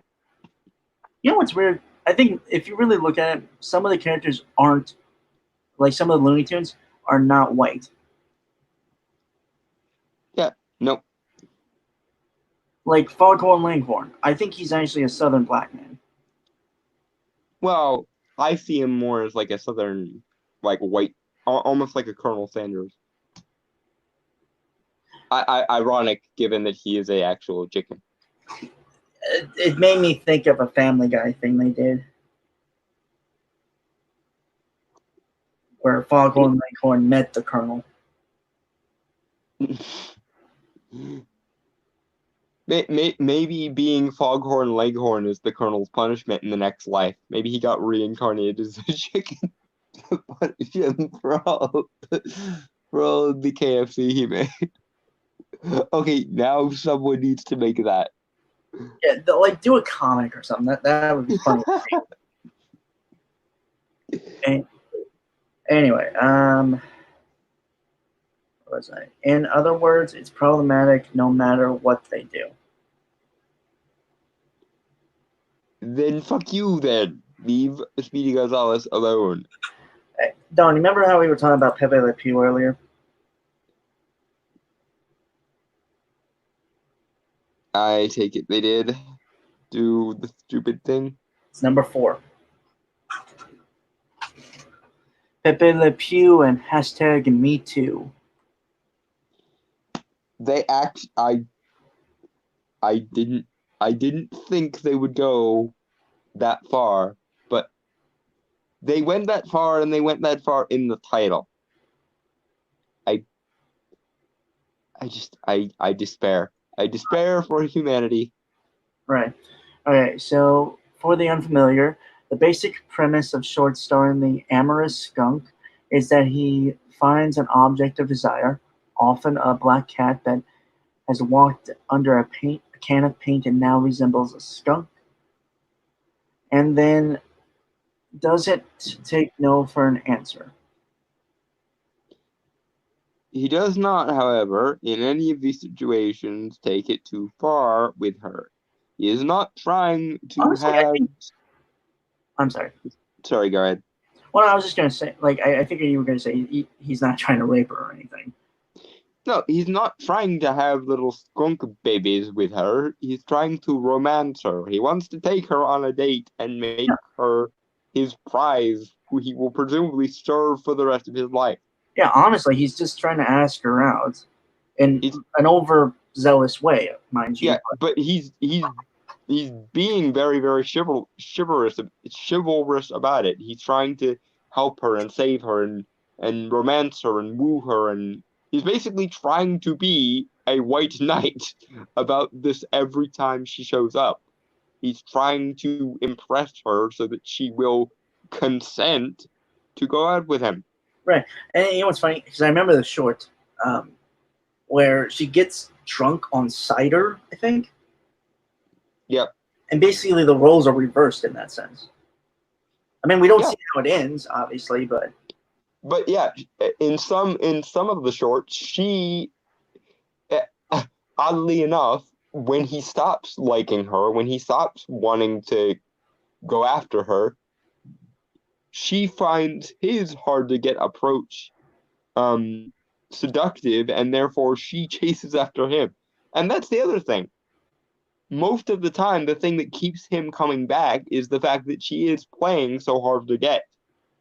If she just told him, no, I would rather not, instead of making it a chase, he probably would just go away. He'd be sad about it and probably depressed because the skunk creature needs to get laid. Let's be honest about that. The man needs to get. He needs to have himself some of the older more, but be that as it may, he probably would tell her that's fine if she made clear her intentions to get him to piss off. Even if he would be extremely depressed about it, because his whole life is essentially, I want someone to love me, goddammit. Yeah, but obviously he can't because he's a skunk and his stench drives off too many people. Yes, he wants to be liked and loved and believed in by people, but because he's a skunk and he alienates all the people who can smell him, it doesn't work.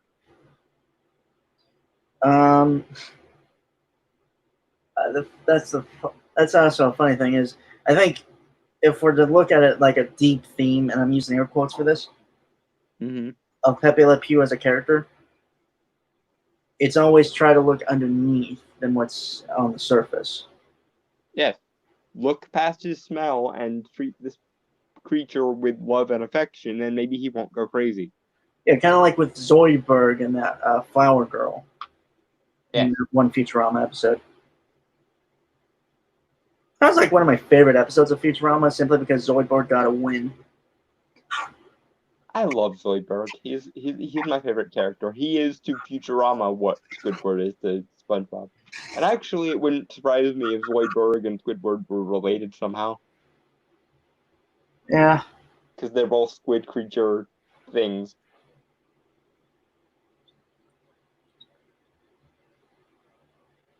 like Zoidberg is like my second favorite character. First one's Bender. Somehow that doesn't surprise me. Hey, bite my shiny metal ass. Well, I mean, if you insist. And moving on.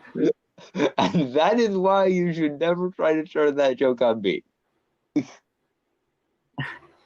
Okay, beyond the fact that Pepe is an unflattering stereotype of a smelly Frenchman, the fuck? Yes, there is a minor stereotype with Frenchmen smelling bad because they try to overindulge in colognes and shit. Okay, fine, but honestly, I've never gotten the sense that he was French. More of just he was the archetype of French, like very too much overly romantic and stuff. Well, yeah, he's French. He's very, very French. But again, every character in Looney Tunes is a stereotype or an archetype of some kind or other. And his whole shtick is I'm a romantic, and he's called Pepe Le Pew, ergo, he is French. And he even quotes another famous Frenchman, who I believe was Voltaire, in one of the episodes at the end, where he says, as a colleague of mine once noted, there is very little difference between men and women. But vive la différence! Yes. Wait, did they ever put Pepe Le Pew in the Looney Tunes show? Because I don't remember. I think they did, but I don't remember. I know they did put Speedy in though, so yeah, they didn't delete Speedy from existence because Yeah, he was like a neighbor / roommate of Bugs and Daffy, and also he ran like a pizzeria. I think It's either a pizzeria or a Mexican place. I think it was just a generic restaurant. I think he had pizza and nachos and all sorts of other things. Which actually makes it an even better restaurant. Yes. And ironically, I do think it was called Speedy's. Probably. Wait, is that ironic? Or is that just... It's just fitting, I think. Yeah, okay. Alright, so his refusal to get consent from the targets of his attraction, specifically just a target, it's usually just a cat that looks like a skunk.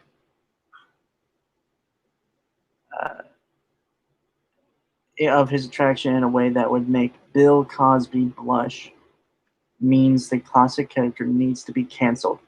Okay, first off, fuck you. Yes. Rich, I think is his name. Yes. You are officially now the second most contemptuous Rich I have ever come across. And given that the other one is Rich Johnston, I beg you to reconsider your life choices. I assume his the whole name is Richard. I'm just probably in both cases, probably. Yeah, I was gonna say like, who the fuck would name their kid Rich? Yeah, it's probably just a slang iteration of Richard. It's fine. But seriously, what the fuck? He does not want to sleep with the presumed lady skunk. He wants to proposition her that she might accompany him on a date. and they can see where it goes from there. He doesn't want to bang her, he wants to romance her, because what he is missing in his life is not fucking, it is affection. And the reason why he is starved for affection is because he is a skunk, and for the purposes of this cartoon, skunks stink, and therefore people don't want to be around them.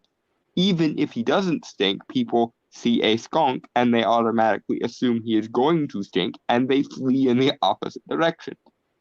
And given that he is also French, and Frenchmen are very stereotypically involved in romance and shit, I can imagine that would also drive him a bit nuts. To know that no one on Earth will ever love him simply because he is a skunk. Ergo, when he sees a presumably fairly attractive in his eyes female skunk, he goes a little overzealous trying to proposition her. And he actually finds her playing hard to get to be a bit thrilling in its own right.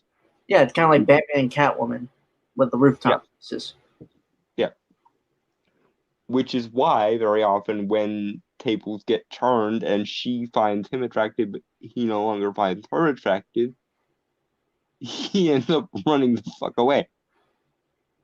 Because once she stops playing hard to get and she becomes infatuated with him, he understands that this was a terrible, terrible mistake.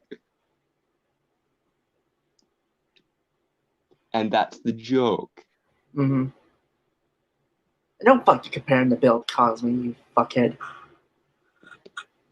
I'm sure Bill Cosby himself probably wouldn't mind that comparison. Being compared to one of the funniest cartoon characters ever made is probably not insulting to Bill Cosby.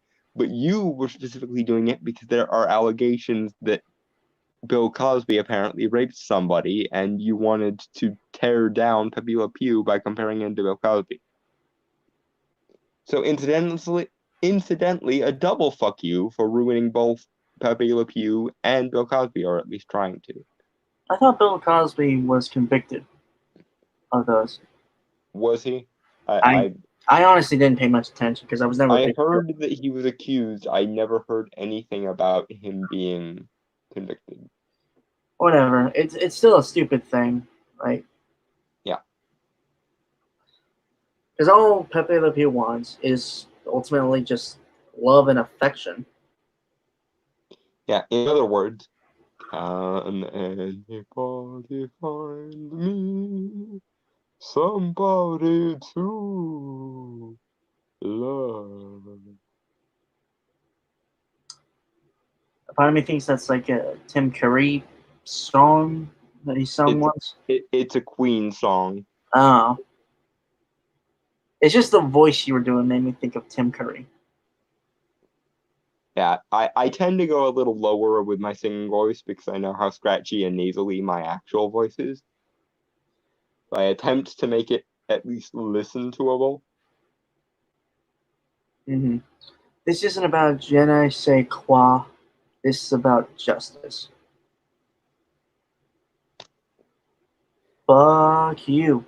Like, I'm actually doing, I'm flipping them off right now. Like, I'm actually doing it right now. Yes, and you do know that in many cases in the country that we're referring to, France, justice meant somebody getting their head chopped off and placed in a basket. So double fuck you for being pig ignorant of everything from the lowest cartoon to the highest echelons of history. And, okay, so moving on to number 5, which is, I wouldn't say just as stupid as number 4, but is still pretty stupid. Mm-hmm. PETA disapproved treatment of animals. The animals in the Looney Tunes are anthropomorphic, you morons. They are sapient beings. Also, PETA are kind of dicks. Yes, PETA are, very ironically indeed, prolific animal abusers a lot of the time. Right, didn't they? God, I remember this one time they were feeding people a dead. They were feeding people a dog. Yes. So, So yeah, PETA has long ago lost their ability to weigh in on such things. But in this instance, the animals in question are anthropomorphic, are possessing of human intelligence, and are capable of being accountable for their own actions. Right, and also they are cartoons. Well, there's that, but that's sort of. Well, what I mean that's- is that. Yeah. What I mean, obviously, is that the fact that they are cartoons is that they have no lasting damage to them. They Yeah. practically, when a new scene happens, they're completely healed. Yes. And And thank goodness for that, because I don't even want to know what Looney Tunes would look like if they didn't have that. Even with the exaggerated minimal amounts of damage caused by the various things. right, and like that too. It's like the damage that they suffer most of the time is very minuscule.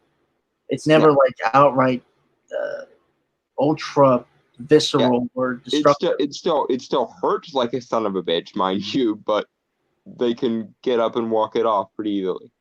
Yeah. I actually wonder if we lived in a world where it was basically like Who Framed Roger Rabbit. Mm-hmm. Do you think we'd still be dealing with this kind of stupid shit? Yes. Because Toons would be just another demographic to add to the oppressed category, I'm sure.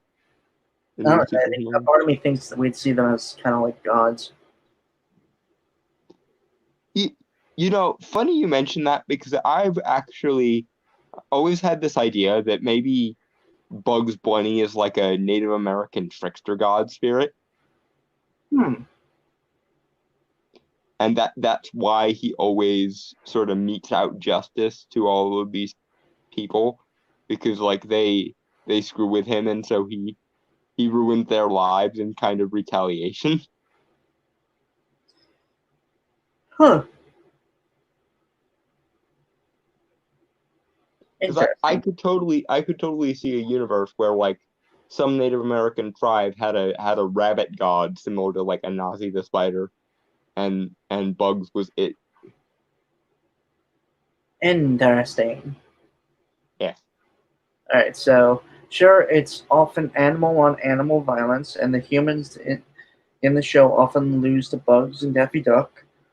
But teaching kids to chase animals is wrong. The fuck? Again, yeah, I made this point earlier, but I didn't think I would actually have to make it seriously. But you do know that food chains exist, right? As annoying as it might be that some animals have to eat other animals and some humans have to eat animals and so on, if that didn't happen, there would be massive surpluses of population and animals would just die off. Because there would be too many creatures of certain types, and there wouldn't be enough resources to sustain that population, and so mass dying would be the result. And as you said, most of the time it's the anthropomorphic animal characters doing it to each other. And usually the anthropomorphic animal characters are smarter than the human characters. So what are we supposed to do about that?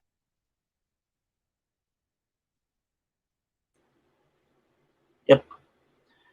While a thorough 20-second Google search suggests PETA has never spoken out against Looney Tunes, that doesn't mean HBO Max has to be as Tactless. No, taciturn. Really?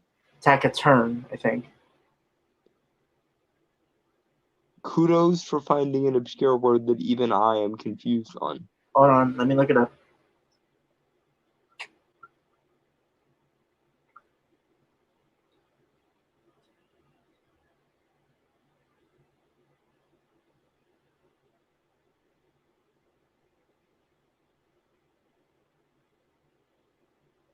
Okay.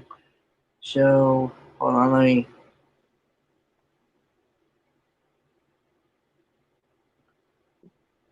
Taciturn. Taciturn. Of a person reserved or uncommunicative, in speech, saying little. So basically quiet. Yeah, so not taking a position on this. Which is good. Because it's a Well, yeah, significant issue. yeah. Given that this is one of the most first worldian problems, being taciturn is probably the appropriate response, Mm-hmm. if anything. Taciturn about animal rights as that organization. It was the end of that sentence. Okay, do the animals in question care about the human rights of the people that they often blow the fuck up? Because if not, then I call double standard and we discuss this no further. Mm-hmm. Okay, so donating them, detonating them with old school explosives isn't the answer to our furry friends. Oh, for fuck's sake. That's the end of that one. Like, I don't. How can anyone possibly be this fucked in the head? I think you'll find the last one kind of hilarious and stupid. Okay, let's have it. Number 6, Looney Tunes completely eschews science. Trademark. What's in the name of God or any other deity are you even saying? Okay, so before Darwin goes on a tirade, because I know you will.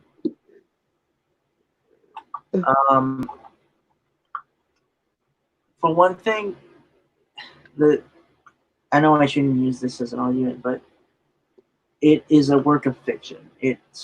And most works of fiction often go out of the realms of the natural or real world,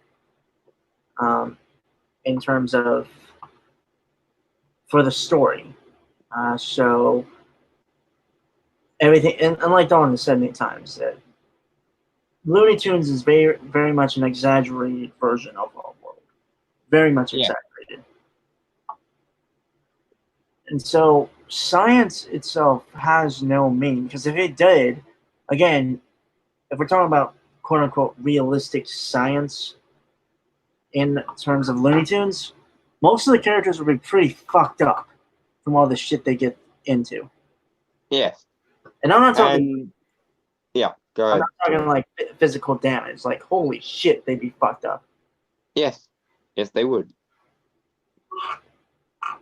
And furthermore, why is eschewing science a bad thing in this context?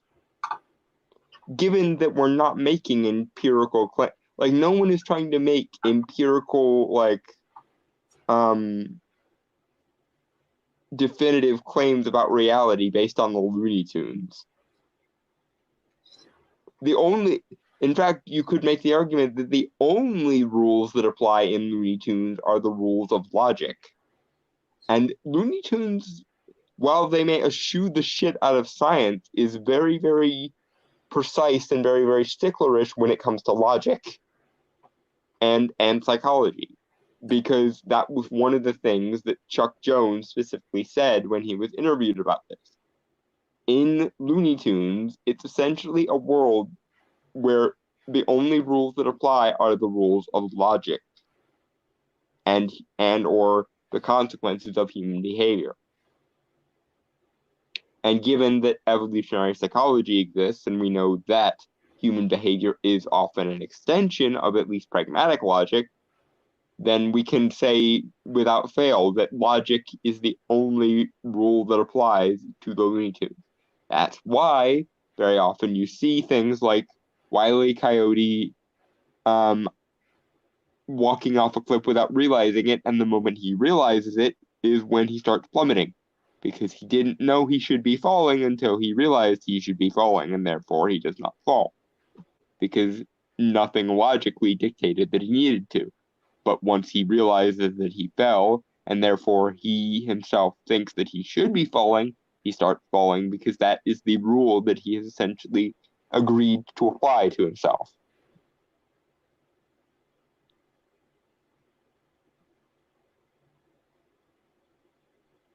Moving forward. Okay. Alright, so. Okay. Whether it's Bugs or Elmer completely failing to blow up one another, or Wile E. Coyote's battles with gravity, which often completely run afoul of the laws of physics, Looney Tunes has long failed to submit to the one true God, science.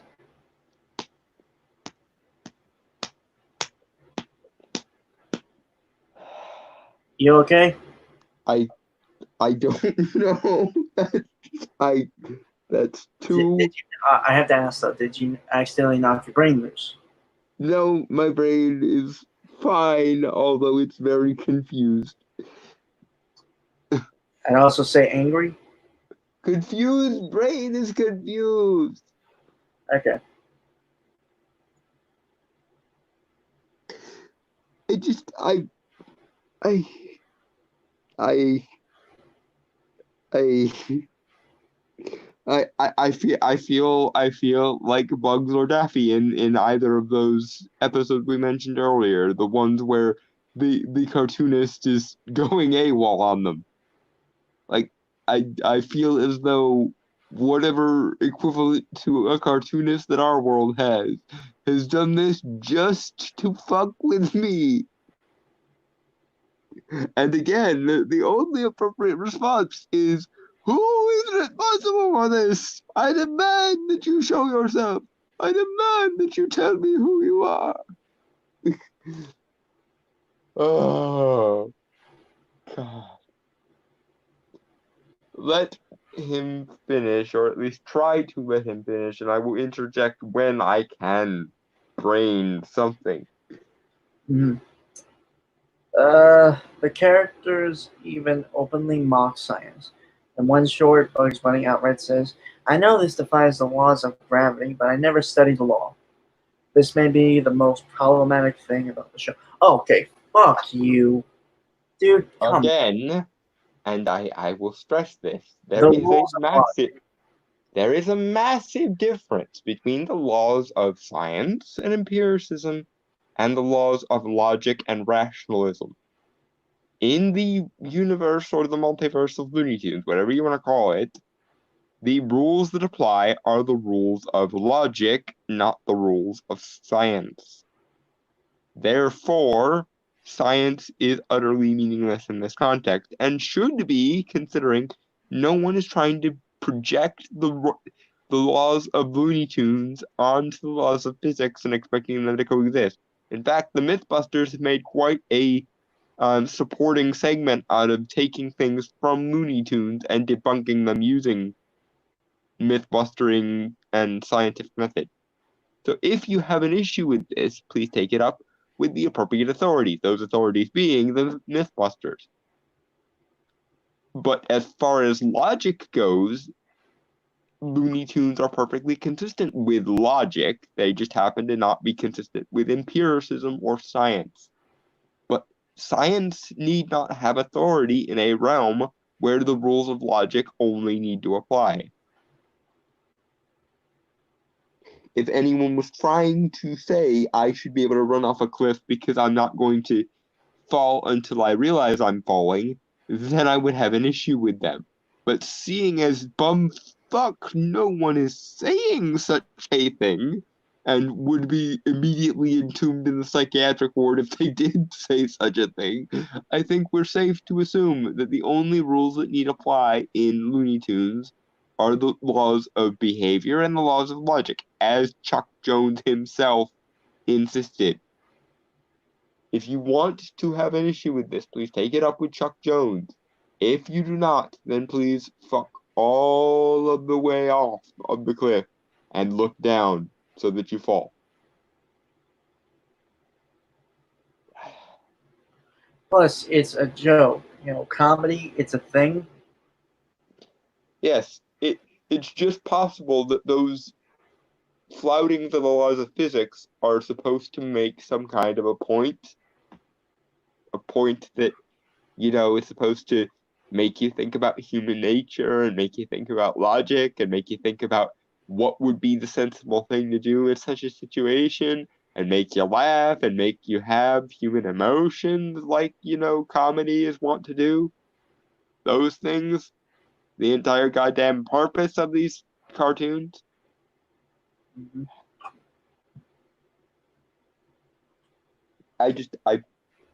There comes a point where Oh my god. Dude, I'm Can I- sorry. I just read the next sentence. alright, let's have it. I don't know. It's gonna make your head. It might make your head blow up. Well, there are times when I feel like I need the mask from the Mask franchise, and this is one of them. Alright. For one, subverting the laws of physics is the height of privilege. What in the name of every deity in every pantheon of every religion ever conceived by the human mind and several that haven't been? What the fuck? Oh hey, Bat City stuff is mayonnaise, an instrument. I'm sure you would find some critical music theorist that would tell you yes. But because every fiber of my being is screaming, that's not how logic works right now, I'm going to have to disappoint you and say no. So what were you saying about the?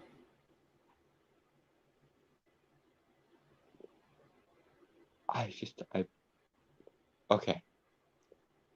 You think, sir, that to subvert the laws of physics is a privilege, as though there are some people to whom the laws of physics simply don't apply because they have some advantage that you don't have. Is this genuine? Like, I'm half tempted to think that this article is satirical just because of this, because I want to believe that no one can be this stupid.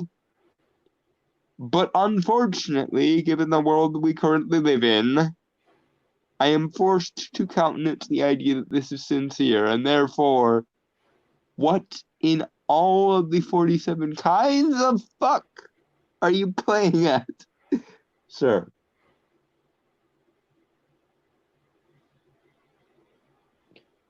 I'm beginning to wonder if you're related to the other historical Cromwell that I would very much like to roast over a fire on a spit. The Christian asshole who thought that Christmas wasn't Christian enough and thereby outlawed it. Because this is that level of, and I don't use this word often, but sheer retardation that's going on here. To think that the laws of physics only apply because of someone being oppressed or such is just about the stupidest thing I think I've ever heard a human being even try to say. So very asinine, you would say. Yeah, I don't even think asinine is strong enough of a word for it. There is no word in the English language that is fucking dismissive and condemning enough to fit this position. We still got a little more of this. All right, let's have it so that my brain doesn't completely blow a blood vessel out of just sheer defiance. All right. For another, if we're going to rely on television to help raise the next generation, it needs to demonstrate the importance of always genuflecting to experts and that umbrellas do not make suitable parachutes. Who the fuck ever said we were going to use television to raise the next generation, first of all? And second of all, this has to be a joke. I mean, I have to believe that this has to be somebody making fun of this kind of attitude. It has to be, seriously. I don't know. But every other part of this article has been played straight, so what the fuck am I supposed to believe here? Am I supposed to believe this person was so good at making fun of these people that I didn't notice they were making fun of them? Or am I supposed to believe Well, this person... the Federalists. Like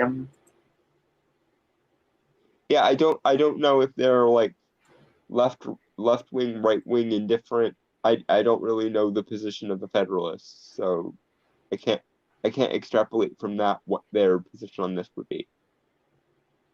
But for the sake of argument, assuming they're serious, this is the single stupidest thing I've ever heard. First of all, you shouldn't mindlessly genuflect to anything, whether it's a ideology, a deity, a spiritual being of any kind, a human being, or even your own reason half the time. But furthermore, if we're to be genuflecting at the feet of anything, it should be the ability to make up our own individual goddamn minds and not blindly accept authority, even if it's authority in concepts. Simply put, no, I will genuflect to nothing but that which has earned my genuflection. Nothing whatsoever. okay, so The Federalist is an American conservative online magazine and podcast that covers politics, policy, culture, and religion, and publishes a newsletter. Okay, so it's conservative. Then I'm fairly certain this is satirical, but well done, person who wrote this, because until this last one, it was straight up exactly what someone in this instance would have said. Yeah, no, dude, that actually got me. I legitimately thought this was. The sad thing is, I'm sure there are people on the other side of this argument that genuinely do believe that the laws of physics are the result of privilege. I'm sure of it. If there really are, I'm sure one, they are in a vast, vast minority. Well, yes, but that's never stopped them before. They just think that the laws of physics is an arbitrary social construct, and everyone's been brainwashed by the patriarchy. Okay. Anyway, we do have to finish this one. Yes, we do. All right. So far, HBO Max has avoided these pitfalls, but given the source material, we have to ask how long they can do so. Moreover, we need to ask what purpose does continuing the reboot serve, especially given the timing. HBO Max has already demonstrated the bravery of capitalization by temporarily pulling Gone with the Wind. Now it's time for them to permanently pull the plug on Looney Tunes. Okay, I don't care if you're being satirical. Do not give them that idea. Do not do it. Yeah. I know it would be a partisan victory because you're conservatives and you'd go, we made them pull the plug on Looney Tunes by being satirical idiots. But don't give them any ideas, please. Mm-hmm. We need to live in a world that has freedom of expression, and that includes freedom of expression that even you guys would disagree with. I should be able to mock the Christian God just as easily as I should be able to mock every other kind of deity. I should be able to mock social conservatism and traditionalism just as easily as everybody else, or everything and everyone else. Because anything that is applied with an authoritarian approach is worth mockery, because authoritarianism is stupid and moronic of any kind, especially the moral variety. Don? Go ahead. Yeah. You've reached Albuquerque. HBO Max, don't find yourself saying you knew you should have taken that left turn. Don't be Paw Patrol. Do better, be better while you still have time. That's the end of the article. Yeah. No.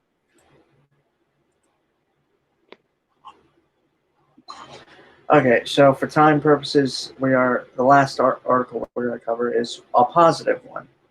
Yay. And the one article, last one, we're going to save that for next week.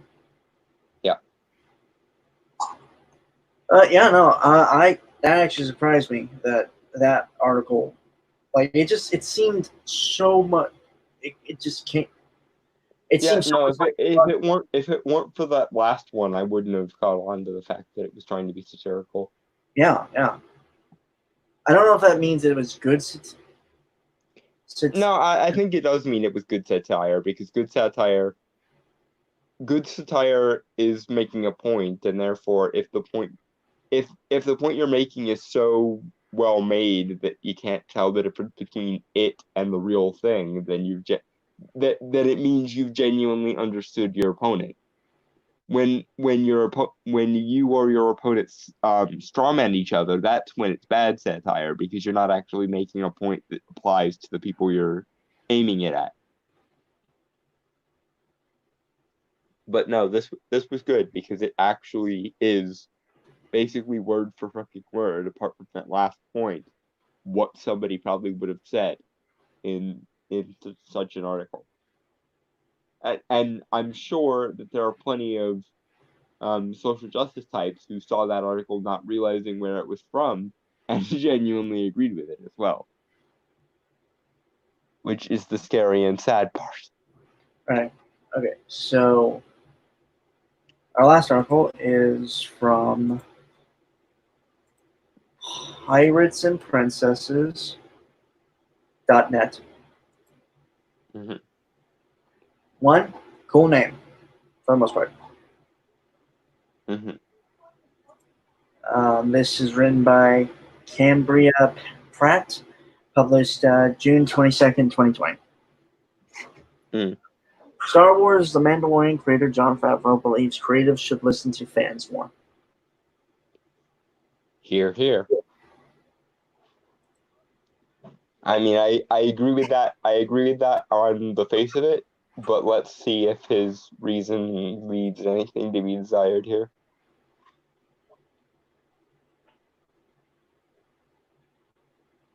Okay, sorry. All right. Finally, some reason has appeared in the Star Wars camp. Unsurprisingly, from Jon Favreau, who created The Mandalorian, and given fans more hope that someone finally gets Star Wars. In a recent interview with The Hollywood Reporter, Favreau explains his position and how loving the franchise makes a difference. The article is going to be partially news and partially opted as a longtime Star Wars fan. Oh, Cool. this article is what one we're reading now. Okay.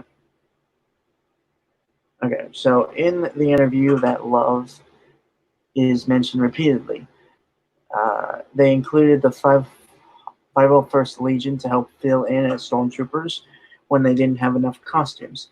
Let me tell you, some of their costumes are better than official ones. I didn't know that, and that's actually pretty fucking cool. Yeah. And so if anyone doesn't know who the 501st Legion is, essentially it's like a group of Star Wars cosplayers that dress up all the time. They became so popular, I believe, that George Lucas included them in the movies in Star Wars canon. Yeah, and that takes some awesomeness there. Yeah, but yeah, they are a cosplay group, which respect to them. That really just go around dressing up and going to charity events and stuff for things like that, which again is really cool. Yep.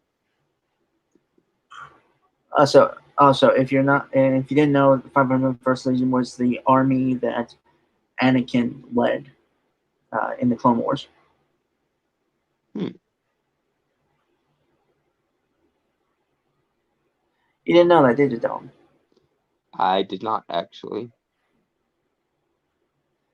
They were also the clones that marched with Anakin to destroy the temple during Revenge of the Sith. Ooh, that escalated quickly. I also think they were technically the first stormtroopers before clones were co-opted for regular folk. Right.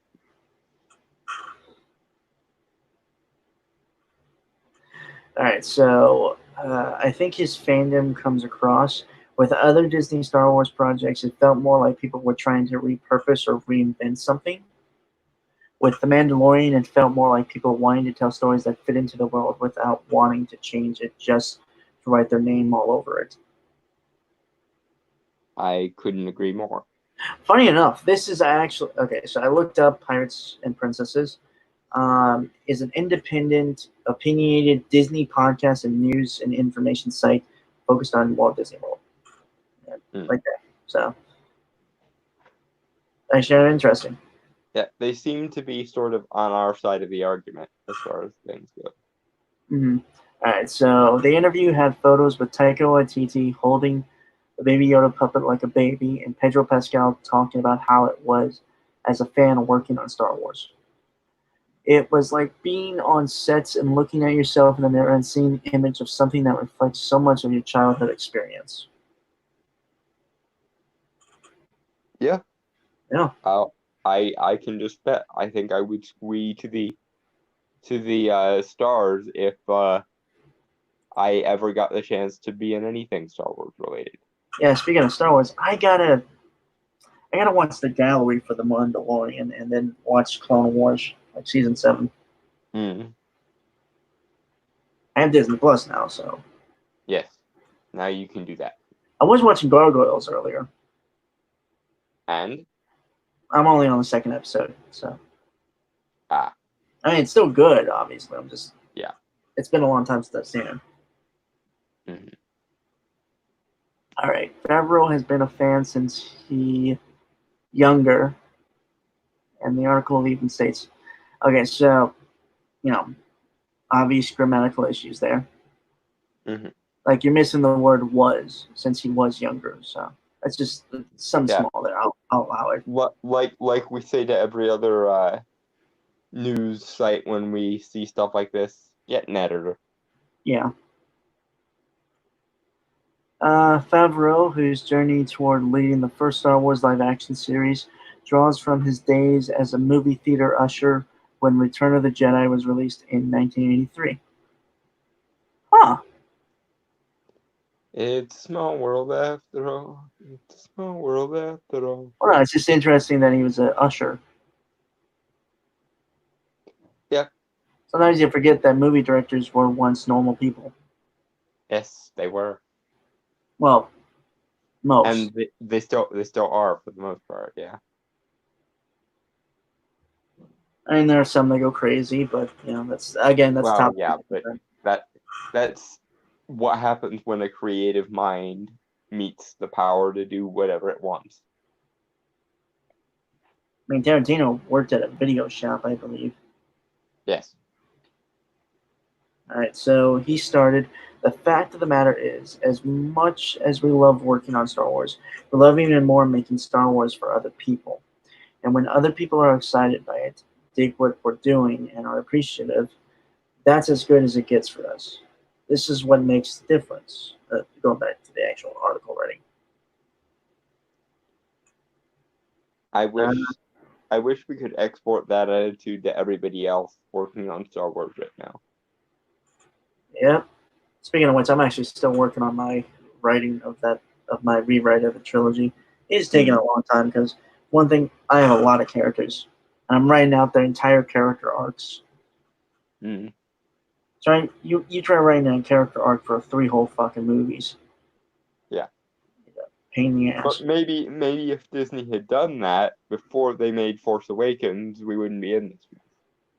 They might have, but Rian Johnson. Well, if they had been smart enough to know they should have stuck with JJ all the way through if they were going to use them, we wouldn't be having a problem. Yeah, but we would have gotten mediocre films. But yeah. Well, true, but 3 consistent mediocre movies is still better than 3 inconsistent bad movies.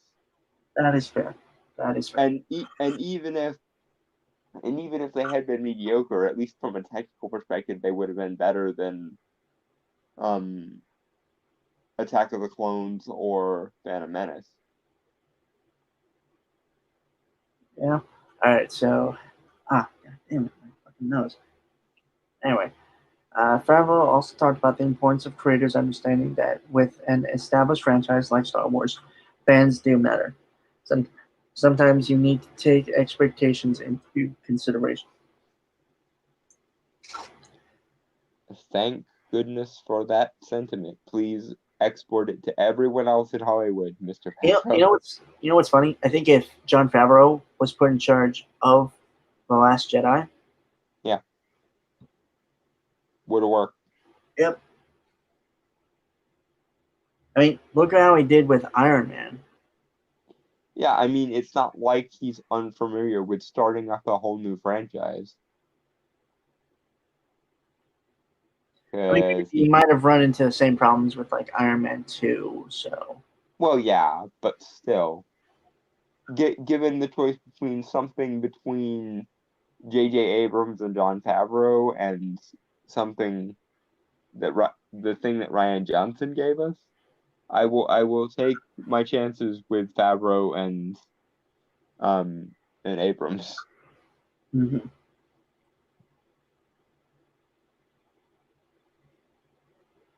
All right. So it was like,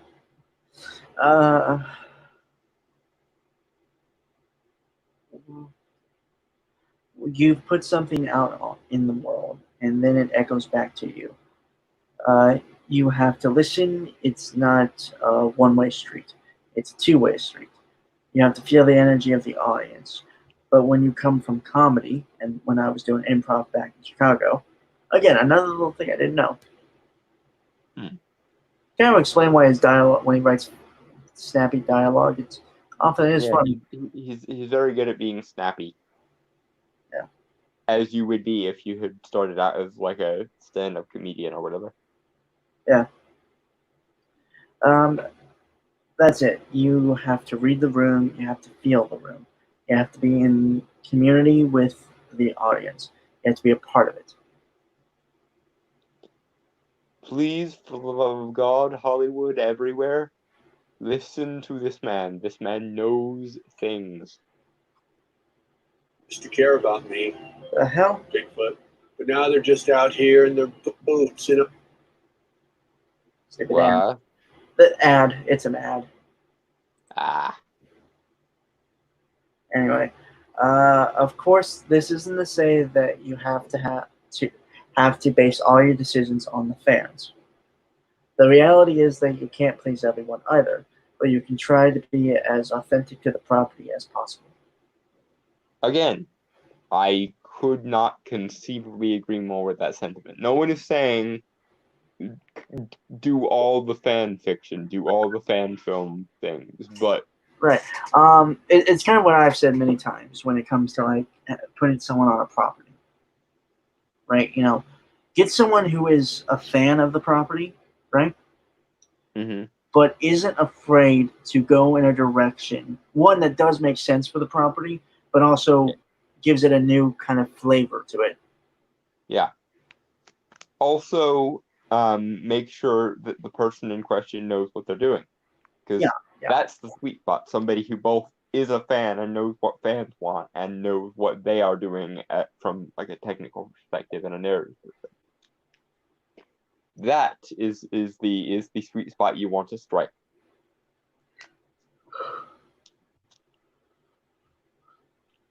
Yeah. If you have fans that have made a property what it is and kept it alive for decades, going out of your way to subvert expectations, in air quotes, or change Mhm. beloved characters or lore for your own new lore is probably not going to go over very well. Shots fired. Everything you just said is a beautiful, beautiful thing that needs to be recorded for all time. Right. sir. That is, like I said, Miss Pratt. This is beautiful. Everyone in Hollywood should read this article and actually be made to understand it. Be addictive in your decisions, not subtractive. You sure that word wasn't additive? Yeah, it is additive. Okay. I thought it was addictive. God damn it. I've been saying that word wrong for years. Well, addictive is also a word. It's I just know not it's a that word. I know it. I think I was just I confused both words. Momentary dyslexia. All right, so yeah, be additive in your decisions, not subtractive. Again, shots fired. Yes, and couldn't conceivably agree more. This, and all of this. So, all right, so what I appreciate about what Favreau said is that creators need to understand that they can make changes, but they have to also understand that they have fans that they need to consider. As of late, Hollywood hasn't been remembering this, and it's led to a lot of divisions. Well, within it's not even just the fans, it's also the IP itself. Sometimes the fans don't know the IP very well either. The first and highest principle should be to honor the thing you're given. Not just to honor the fans of that thing, but also to honor the thing in itself on its own terms. And to try and understand that thing as much as possible. Not to deconstruct and to ruin it, but to actually know what the thing is. And then once you know what the thing is, let that knowledge of what the thing is dictate what you do next. Yeah. As of late, Hollywood hasn't been remembering this, and it's led to a lot of divisions within several fandoms, including Star Wars. Agreed. Yeah, mainly it's been the issue of people get this property and think it's theirs now, you know? Well, not only that, but they think there's some greater good that needs to be served using this property and not the value. Like, the value is never in the property itself to these people. The value is in what this thing can do for us. What can it do for me or my ideology or my morality or what point can I make using this rather than what can I do with this on its own terms, or what does this thing itself dictate that I do?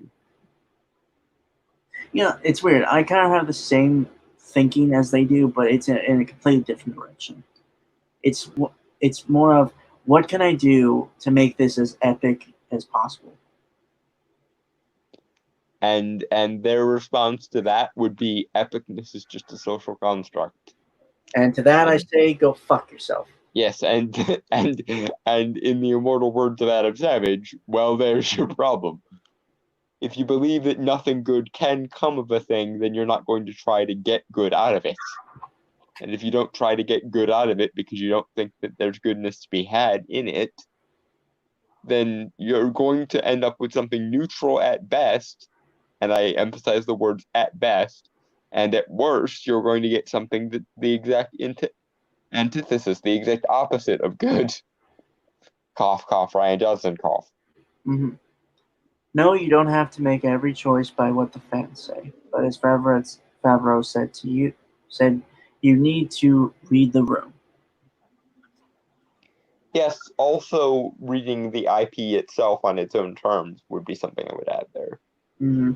Because the fans are likely to know and care more about the material than the people who aren't fans of it, because that's what being a fan is. But there's also a possibility that there might be some unexplored aspect of the thing that might satisfy the fandom but they also might not have known they wanted. In other words, you need to provide the movie that the audience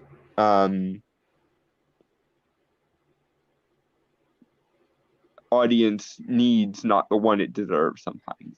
But the problem with that is, I'm sure a lot of people just heard me say that and said, that's exactly why we need to shove socio-political woo into everything. But the thing is, people don't need sociopolitics from art. They need value from art, because to be art in the first place, something needs to be more valuable than the baseline. But if you don't believe that value exists in anything other than a subjective, whim, you will blindly poke at it with a scalpel, trying to figure out how it works until you kill it. and probably not make it work in the first place either.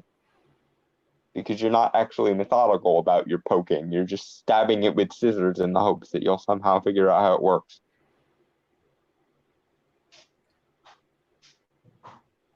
Moving forward. It's just refreshing to have someone respect an IP and respect the opinion of fans and not just call them names and try to discredit, and dismiss them for not agreeing with their choices. I do Agreed. Totally agreed. Yeah, very much agreed. I do think being a fan of a property should be a top consideration for being hired to create something within it. Their job is to be a caretaker and storyteller, but as of late, many forget the former whilst trying to be the latter. Well, okay, I don't think you need to have a previous fandom of a thing to get hired for it. I do think that once you are hired for it, if you're not already a fan, you need to become one. Yeah. You need to find some aspect, some feature of the thing in question to love on its own terms. And if you can't find that, or it doesn't present itself to you, then you need to step down and allow for somebody who can find some door, and that door needs to be something other than, if we do the exact opposite of everything that's here, then it'll be good. No, that's wrong. That's the exact opposite of what I'm talking about. Find something on the IP's own terms to love, and then magnify that aspect as much as possible. Right. One of the reasons why, if I wrote for Marvel or DC, I would not be writing for Superman, Batman, Iron Man, or the X-Men. I would be writing for Doctor Strange, because that's the aspect of comicdom that I can love. Or I would be writing the Silver Surfer or the Celestials or some shit. And Right. if I was put into the situation where I had to write for Superman or Batman or whatever, I would be searching high and low for any of the weirder aspects of that IP, because I like my comics weird. And so weirdness would abound whenever I had the reins. Check out All Star. Well, I know you've read it, but All Star Superman is good. Yeah. It's really good. It's a pretty good comic, yes. Also, was that the arc of What's So Funny About Truth, Justice, and the American Way? No, that's a different arc. Yeah, because I think that might be my favorite Superman arc, the arc of What's So Funny About Truth, Justice, and the American Way. It also became a really good movie. So, Superman versus the Elite. Which I also hear was good, but I've only seen clips of. The clips I've seen have been really, really good, though, so I have no trouble believing that it was a really good movie. I watched that, actually. It was good. It's been a long time since I've seen All-Star Superman, though, like the movie for it. Mm-hmm. Funny enough, I think I work best with the more dark and gritty of comic book characters. Like, top one is, like, Spawn. Yeah. I think, if anything, maybe I could be the head guy for Milestone. Like, if that was going to be, like, a sub-thing for DC. Yeah, it probably wouldn't be too bad. If you... Granted, I've seen your writing enough to know that basically anything you're given, you're gonna put your heart and soul into, because I don't think for you there's another option, and I'm grateful for that. It always makes hearing your ideas more interesting. But yeah, I've always had more of an affection for like the street level stuff. Don't get me wrong, I've done what I could to do the more weird cosmic stuff. Yeah, but I suspect that if you were given like the Eternals or the Celestials or something, you'd be calling me and being like, help me brainstorm this so I can get some good ideas for this. And I would be totally fine with that. Yeah, you're not wrong. Although I do know if I ever got the chance to work on John Constantine, you would be so fucking jealous of me. You are not wrong. You are very, very, very, very, very much not wrong. And obviously, you would be my go-to for like research and like. I would hope so. not to toot my own horn, but that is kind of my niche. That, and also I feel like if I didn't, you would. Well, one, you would throw a hissy fit. No offense. Well, yes, that's, And two, I would be definitely nonplussed by that. you would do something magical to fuck with me. Not like curse or anything, but just something. I wouldn't curse you while you were writing it because that would probably end up ruining the run. But You would do something magical. I know that.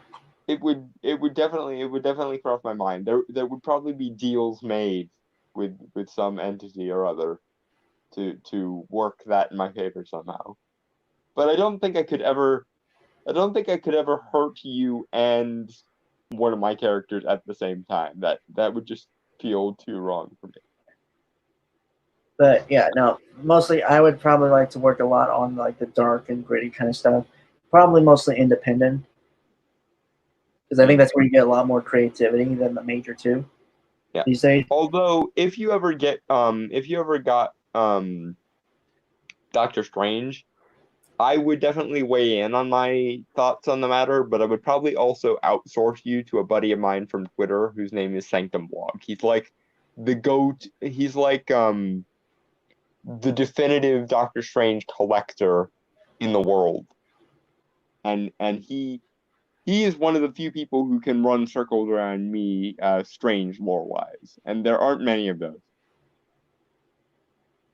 But yeah, he's a buddy of mine. He's good people. He does go a little bit Trump derangement syndrome every now and then, but I don't hold that against him. He's perfectly entitled to that position.